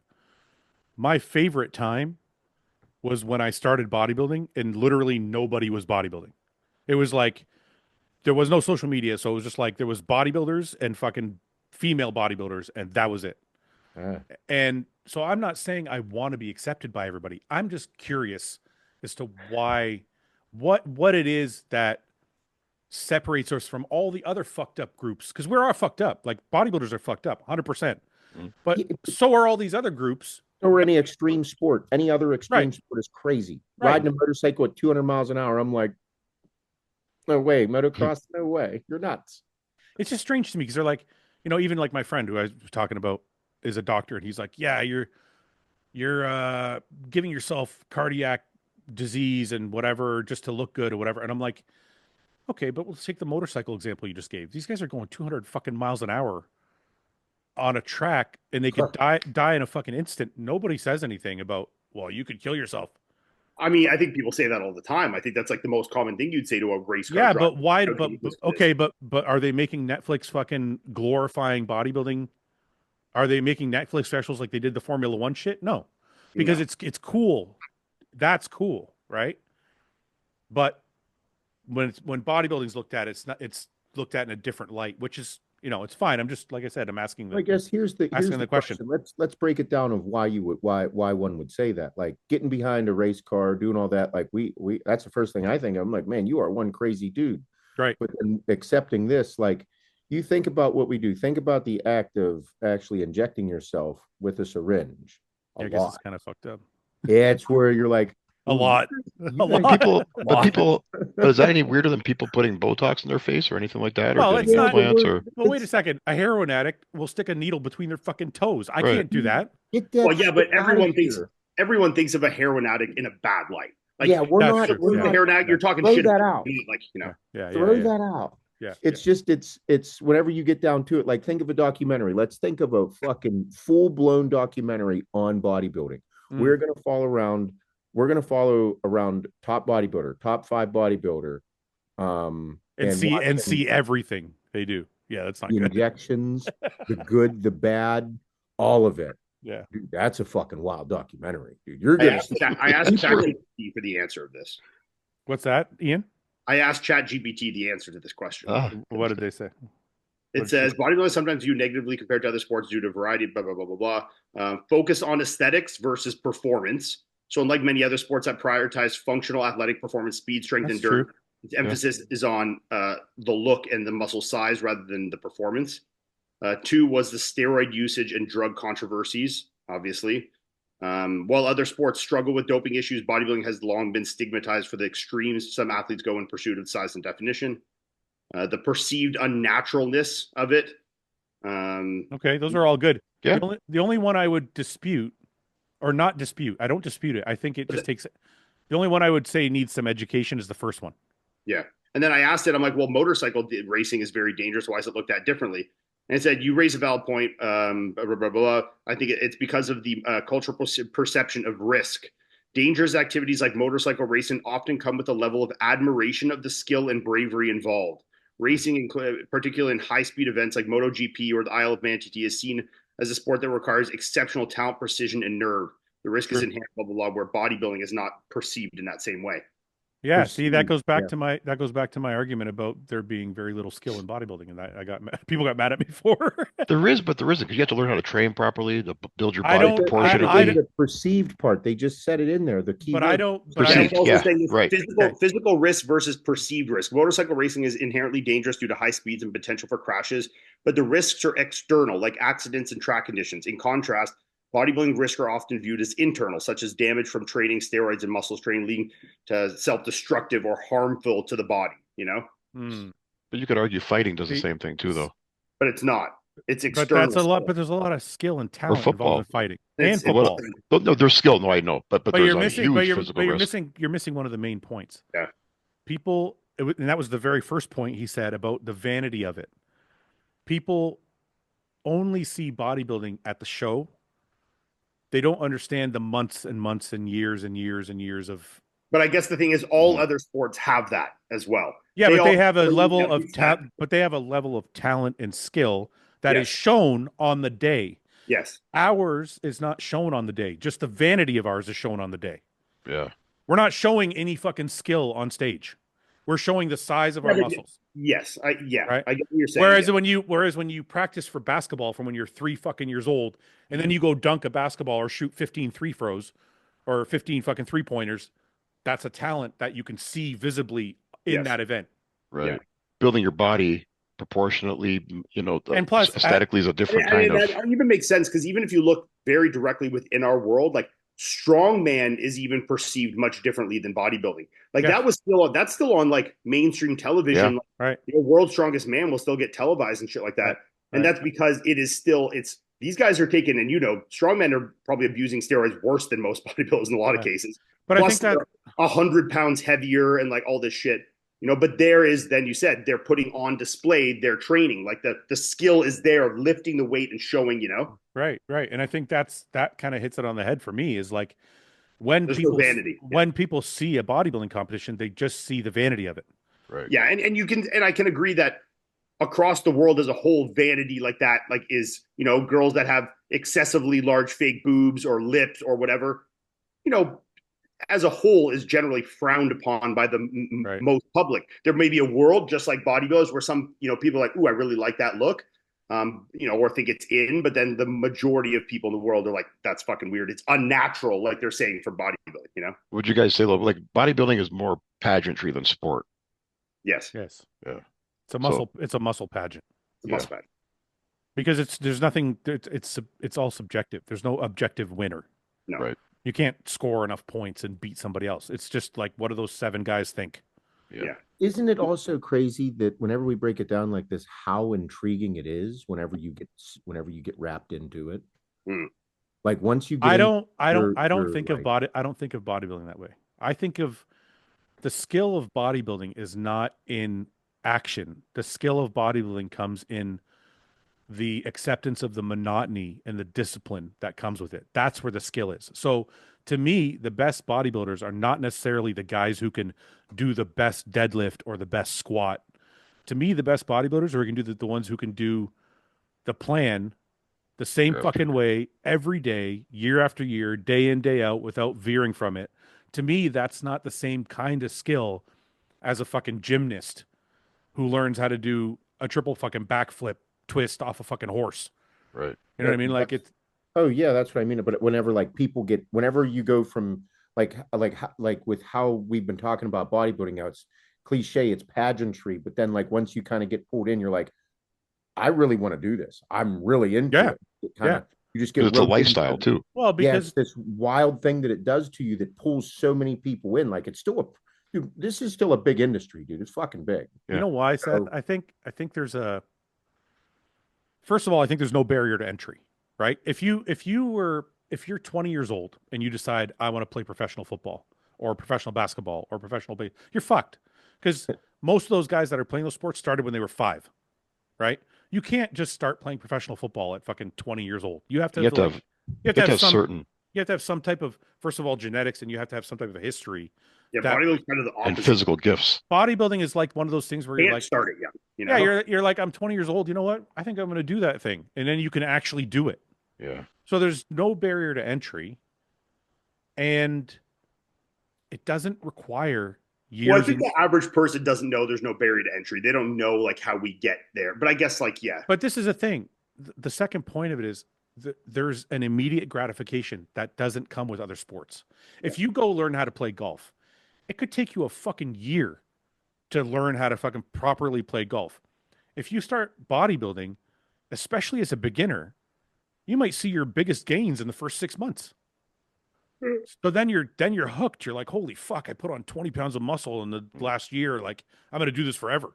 Mhm. Because you get this immediate like gratification of like, you did something, you did X and you got Y. Let me run so 1 second, Fred. Do you think bodybuilding too though also gives like it gives your right or your life a certain structure? You have to have the same routine every day to be successful in bodybuilding. Yeah, I think Like so. I think some so people get addicted to that. so is that part of the draw, you think, for a lot of people? Yeah, but don't other sports kind of have that too? Like you have to have some type of structure to be a boxer or a But as fucking. much for sure, but as what like you said though, the year after year discipline of bodybuilding though. You know, Yeah, but because you have to have that in boxing too. Like if I want to be a professional boxer, it's a year Many and of year. you training But a lot. Yeah. boxing is similar, I think. I think fighting's similar, but most other sports you get an off season. Yeah, but I You think can if take a you break want to for a be, while. but I think if you want to be the best football player, your off season is still not an off season. But Training. you're still practicing your skills, but you have to follow the same diet every day. You have to make sure you eat your No, cardio there's a every day. little more. Obviously, there's I not. think now at that level though, most of these guys are like working with fucking top level like dietitians, and they're But fucking I, training with trainers every day, and they're following a meal plan. They all got chefs. Like they're all fucking on the ball. If like everyone. but I know, what Paul's saying. Like you can go for a fucking pasta dinner whenever the fuck you Right. want, and it's not gonna. You don't. You You're could in not. the off season, the bodybuilder. You could too. drink in the off season, That's true. and still But be you could as a bodybuilder too, though. you could, but not to be the best in the world. You could. Yeah, you Your could. chances are less likely. Maybe depends on your genetics. Yeah. Kind of Yeah. agree with Ian on that. Yeah. Okay. Yeah, I don't know. I honestly think having no barrier to entry and having immediate gratification are two of the biggest draws to our sport. Think about how many girls are like, I don't know what I want to do. You know what? I think I'm going to compete, and then they We're gonna just, do a bikini show. Yeah. huh? Do a bikini show. Yeah. Yeah. Well, Okay. the age group where I see a lot, like as a judge, for a lot of years, like you get that 35-year-old age female or so that jumps in the sport for the first time, and Yeah. they'll get hooked for 5 years Yeah. or so, and then Yeah. usually it's you about a couldn't- 5-year career, 10-year career. You couldn't fucking do that. You got girls at 35 turning pro. You couldn't fucking get a 35-year-old guy and be like, yeah, go play in the NFL. Right. Yeah. And if it does, it's a miracle story that they make movies about. Yeah. Like it's, Yeah. you know what I mean? Like it's insane. I have a question. Go ahead. Why is trans on woman technically the most straight porn besides all solo girl? Sorry, say it Say again. that again. Why is trans on woman technically the most straight porn you can watch besides solo girl? So trans. Because you're watching a woman fuck another woman, and Yeah, it's exactly. straight because she's got a dick. Yeah, but then if you're watching a dude fuck a girl, that's a dude with a dick. Now you're watching a girl with a dick. So Yeah, it's so actually it's more straight. It's Yeah. more straight. Yeah, I'm agreeing with you. Yeah. Well, even more straight would be a girl with a strap on banging another girl. No, Yeah, 'cause well, that- he said other than just girl. Yeah. Oh, okay. So trans on girl is technically more straight than man. but why does it make me feel funny inside when I watch a trans girl fuck? Makes you feel a little gay, doesn't it? I don't like it. I don't like it at all. That's like I don't like it. Turn that channel right. Turn that different video. That one specifically said, "Ask Fouad." All right, before we go, New Year's resolutions. Any? Or are you guys hardcore? You're like, fuck that. I don't fucking do that. Well, shit. you heard two of mine. Sort of started it. I hate, honestly, can I tell you guys something? I really hate that part of the fucking industry that's like, who cares about New Year's Eve? You should have started on December 16th. I'm like, I'm in that camp for sure. I know, technically you're right, but like, let people have their fun. Who gives a fuck? I think that within the fitness and our physiques and everything that we do as bodybuilders or just this lifestyle, I think it's already pretty much written that like we're going to continue to be who we are when it comes to waking up, eating the food, lifting the weights, having our routines. It's just in your blood now. Yeah. But for me personally, I said it earlier, I honestly want to travel more. Like that's going to be something that I make a point to do with my family. Do something. It is on my list that I have to do something extravagant with my family this year. So your Travel. New Year's resolution is to travel somewhere really cool with your family. Yes. Okay. Create the memories. I want the pictures. I want them to remember it because they're all young enough but old enough. So it's important to me. I want to make sure I do it more. You know what? I'm really bad. I'm really bad with the pictures. Me I too. am too, dude. Me too. I'm really bad. But I'm wives are usually great. ask these guys. I'm usually the guy that's like, "Come on, guys, let's take a photo." Because I'm like, we I never. would think, yeah. It feels kind of like I had a feels wonderful a little Christmas fruity, but with my brother. I had his family came over. We took no pictures. no pictures. And I'm Yeah. like, they You know left. what? I'm like, we didn't get one. You know Yeah. what? One of the best times I ever had. Ian and Mike came down with their girlfriends, or sorry, their wives, and they stayed at my house. Paul came over, and we all got fucked up here, like whatever, for a couple days. I have no pictures, and we had them fucking. Well, except most that fun. one really good picture of us all sitting on your front porch. Yeah, having a smoke. That's right. Yeah, we're all smoking darts on your front porch. Yeah, yeah. But That's we a have good picture. no fucking pictures for like 3 fucking days. But it's like Because you're enjoying yourself. You don't think of it. sometimes when you're having a really good time, you just forget.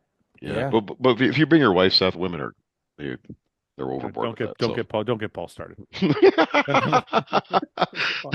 I'm not a picture taker. Paul is the 52-year-old guy that is like screaming, "Get off my lawn!" about a phone. He's just like that guy. Like, put your phone away. Put your phone away. Yeah, I gotta. That's my resolution. I gotta balance myself. I do better have with to give Paul a little bit of respect for this, though.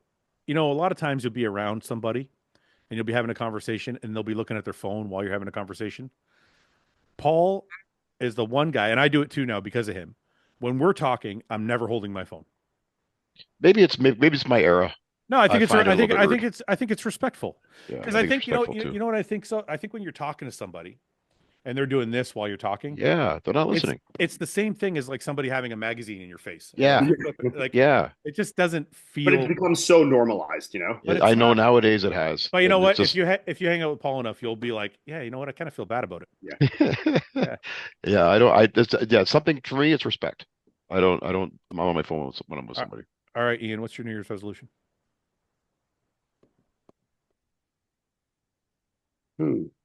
I got a good one that I'm gonna make happen this year for sure. Okay, let's hear yours. I'm gonna ride across America. Oh, Okay, well that's my I'm gonna ride across America or Canada. I'm definitely gonna ride from where I am now to the Pacific Ocean. let's do from Huh. here to Vancouver. I really want to ride. I want to do Route 66. It goes California? it goes from Chicago all the way to California. On the no, I'm talking in Canada, west to east. No, East I to know. I'm saying I want to ride across the country, one or the other, but I would rather do Route 66 all Straight the down. way. Yeah, all the way to California. how Right. long that take you? Like 3 days. Yeah, if 3 or 4 if I days. took my time, 5. Okay, that's Probably not bad. probably more like 5 because Yeah, I was gonna you're say probably that. gonna ride like 8 to 10 hours a day max, right? That's It's not like a bad. it's like a 34-hour trip, I think. So Yeah, 4 it days. just looks like a lot of fun though, man. Like I'm in for watching it. I'm in for watching Yeah. it happen. Seth, I got a 3-wheeler. You can come with us. Me and you, Seth, on the 3-wheelers. Why not? You would never do it, No, no. Why? I'm not good enough. I'm not educated. dude. I don't have The 3-wheeler is like Driving a goat. car. It's like Yeah, it's it's just like a little car. There's no clutch. It's literally like hand and Drive foot. ATV. It's actually the exact same as driving a snowmobile. Have you ever It's a seen ha- those slingshots, a Seth? hand throttle and a foot brake. Yeah. That's it. It's driving a snowmobile. Literally is the same thing. And What about a slingshot? it's got a big. I'm not riding a 3-wheeler with you guys riding Harleys. Not happening. Not happening. But me, Seth, me and you, we'll sit next to each other. Paul, go in your sidecar. Paul can ride on the Well, back. I was thinking we got a slingshot. That'd be Fuck, cool. Yeah, that's Those are- not those a are- 'cause that's those a are two, car. right? That's a car. that's a car, but it's cool. Ah. You might as well just go in your car. That's the same thing. All right. I got another hypothetical question. If you want to do another one of those. Yeah. Go ahead. Okay, so this one isn't a question, but I was listening. Why are they all sexual? This is what people ask me on mine, but this one's different. It just made me think. It Okay, is go ahead. sexual as well, but Okay, go ahead. okay. So I was listening to a podcast, and a girl had never known her real father. He was a sperm donor. Okay. I'm sure you can already guess where I'm going with this. Yeah. And No. she got married to a guy.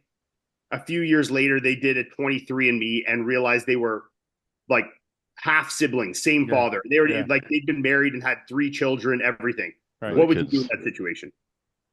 Oh, It's summer and you had the Don't same. tell nobody. Just keep it a secret. Don't tell nobody. Yeah, you and Summer literally 50%. Like your father is the same father, you know? Ooh, what are the chances of that? Are my kids retarded? Yeah, that's what I No, want to know. your kids are okay. They Okay, turned I out would just keep it a They secret. turned out normal. They Yeah. turned out normal. Yeah. Fuck, that's tough. Yeah, people would understand. If people found out, they'd understand.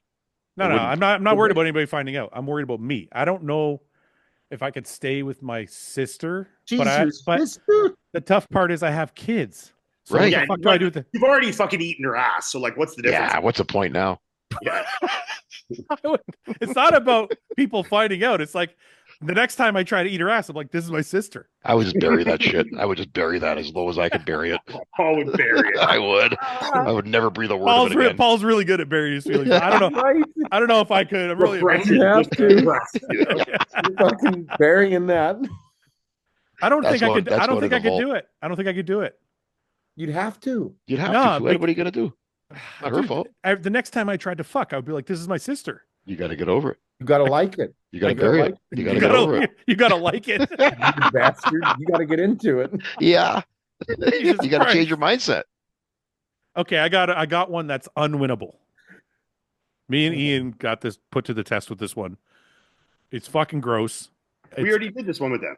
No, we didn't. Oh, I don't think we did. that's where it came from, I think.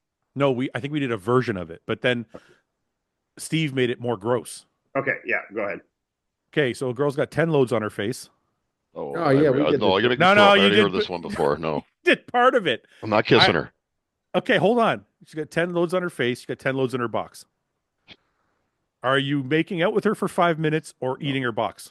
Either. Come on. You're gonna And make you me gotta fucking eat, throw up. and you No. gotta eat the you gotta eat Oh. the whole. Like you gotta eat where the cream pie Yeah, is. Get stop. in there, Okay. you know? No, What is neither this one. Fucking, this is This like from the movie Saw. Like This is a Jigsaw. Here it is. This You fucking fuck. thing. I told You Ian. I said this. disgusting bastards. I said to Ian. I said this fucking guy just ruined the game. And he goes, "Why?" I said, "Because this is an unwinnable challenge. Yeah, it's Yeah, totally but- winnable. There's not one that's like a little better. They're both fucking Yeah, but that's absolutely the horrible." point is you have to decide which one's better for you. I know, but I'd rather die. usually this guy. They're talking. I'd rather take my own life right there. I don't, you I know what? would. As gross as it is, it's a pretty obvious answer to eat the box for me. No way. It's the No, opposite. Ian, stop. No. Don't eat that. Yeah, because once you put your lip, once you put your lips on her Oh, lips, Fouad, don't get Listen. into detail about this. you put your lips on her lips, and you Oh. move aside some of the cum, then you can make out for 5 minutes. Oh, But if you're eating your box, think about it. It's all dripping out into your mouth the whole time. Yeah, so it's just like sustained release. Yeah, you're just gonna eat all of it. It's just gonna just all. I don't know. Because like it's like I'm taking the I'd makeout rather- session. If I'm picking, look, they're both equally gross in the No. cum. Wait, No. I'm saying like this is my mind. Okay. I'm eating cum in the same regard either way, Jeez. but I'd rather be eating box than making out. Okay, but think of this. I See, don't that's know, not gonna man. smell good, Okay, Ian. But wait a I don't second. know. Think of this. Just hold on for a minute. There's 10 loads in the box. You Oh. gotta eat the whole. So it's gonna come out slowly. You're gonna get all 10 loads. Or you just tell her to fucking kegel that But shit wait, up. but and wait hold a it minute. in. But wait a minute. If I kiss her, there's only so much load that's gonna be on her lips. So I'm not getting all the load. No, it's in her mouth, and she's Paul going. took his headphones off. He's gonna gag. No, but in a mouth, she's just like going and oozing it out into No, your but mouth. it's not in her mouth. It's all over her face. We're gonna get a shot at Paul's dick here. All right, Paul, come back. We're done. We're come back. We're finished. Guys, please. Okay. Was I'm that sorry. that rough for I you? don't want to throw up. I don't want to throw You're up. the guy who ate his own cum. Fouad, my tongue didn't even touch it. I swear. It was like it wasn't even a drop. I Just didn't like- eat it. Yeah, I didn't eat it. Okay. You just ate one sperm. You're like, No, it wasn't even. It wasn't Well, wait, even. I let don't me even think say- I don't even think my tongue touched it. If you're that with your own, for any of you though, would you eat your wife out after you busted in her? am I eating in the hole or the clit? Just wherever. Neither. Well, I'd probably do it if I didn't have to like get in there. Would you kiss her after you busted her mouth and she swallowed it? How long with, after? with tongue. How long after? Oh How God, long no, after? God. Like Jesus. literally, you busted her No. mouth, swallows it, then kiss. Jesus. No. What's maybe. wrong with you? No. Maybe. See, I don't have a problem with either of those. You know? Yeah, I might. Yeah. Seth? Anyway. I'm not going for the box, dude. I'm staying away. If she gives you a blowy and you finish and then she swallows it, are you gonna kiss her after? Like, is she It's going not on my and like list of having a things to drink? do. But Wait, shut up! I want to hear if Seth's it's answer. not on my list of things to do, but if I like, But if she wanted if to, it's a life or- she's like, I want to kiss you. Nope. Paul, no. No, go rinse, go brush, go take a shower. But Paul, you would kiss she would have no problem kissing you after you've gone down on her. That's hot though. Okay. If anything, it's fucking worse. Steph, you didn't answer. I mean, I would have to entertain it for her. Yes. Yeah. But, Okay. no. All right, Paul. New Year's resolution before we go. Actually, Ian didn't give me well, one. I had two. I have like one to hunt. Oh, and you're one to swim. hunting and Yeah. swimming. Okay. I got a joke to kick off the podcast. Okay, let's go. Well, give me your New Year's Let's resolution. make it the prayer. What? Give me your New Year's No, Paul's resolution. trying to get out of the prayer. That's not happening. He's like, let's stop with the questions. Let's just get out there and go Well, home. Ian's joke.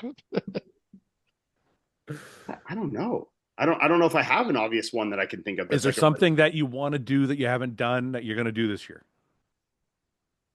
You're going to ride to California with me. Yeah, I guess. Like, I want to do that. I want to. Wait, you want to become a dad? Oh, yeah, I guess there. That's your New Year's resolution right there. Yeah, sure. Okay. Do you want to be a dad more, or do you want to make a comeback more? I want to be a dad way No, more. Because if that wasn't the case, I would just come back and not worry about being. I know, but you're kind of like, I want to be a dad so I can get over with, so I can make a comeback. No, I want to be a dad because I want to be a dad, and then if that allows me to do that after, then so be it. Okay. All right, tell me your question or your joke. Okay, a leaf and an emo kid fall from a tree. What hits the ground first? Oh, sorry, a leaf and an emo kid? An emo kid. A leaf and an emo kid fall from a tree. What hits the ground first, Paul? Emo kid. The leaf. The emo kid just hangs there.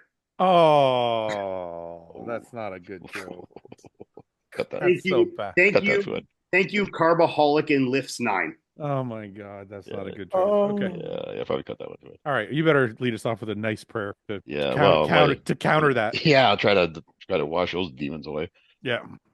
Okay. Well, Wash it away with a mouthful of cum. Okay. Let's bow our heads. Dear leader. Well, as we close out 2024, I want to dedicate my prayers tonight to Ian becoming a dad, so Ian's sperm. What? Seth traveling with his family this year. I hope he gets to fulfill that dream. Fouad, I hope you get to ride across the country like you want to, and hope Big Mike is okay. So this time I didn't want to make it about myself this time, Fouad. So I'm actually really proud of you. This is nice. Yeah, I'm gonna end 2024 on a positive note because I know the last one was Dude, kind the of last negative. one, you hit the fucking wall in the last Yeah, I one. wasn't feeling too good that night, I don't think. Yeah, you were like 25 is going to suck. I still don't know if it's going to be great, but I'm going to try my best to make it great. Well, we can hope, Paul. We can hope. We can hope, Ian. And so let's hope that For a better 2025. tomorrow, you know? Yes. Okay. Yes. All right. Amen. Amen. Amen. All right, see you guys. All right, boys. See you We'll guys. Bye.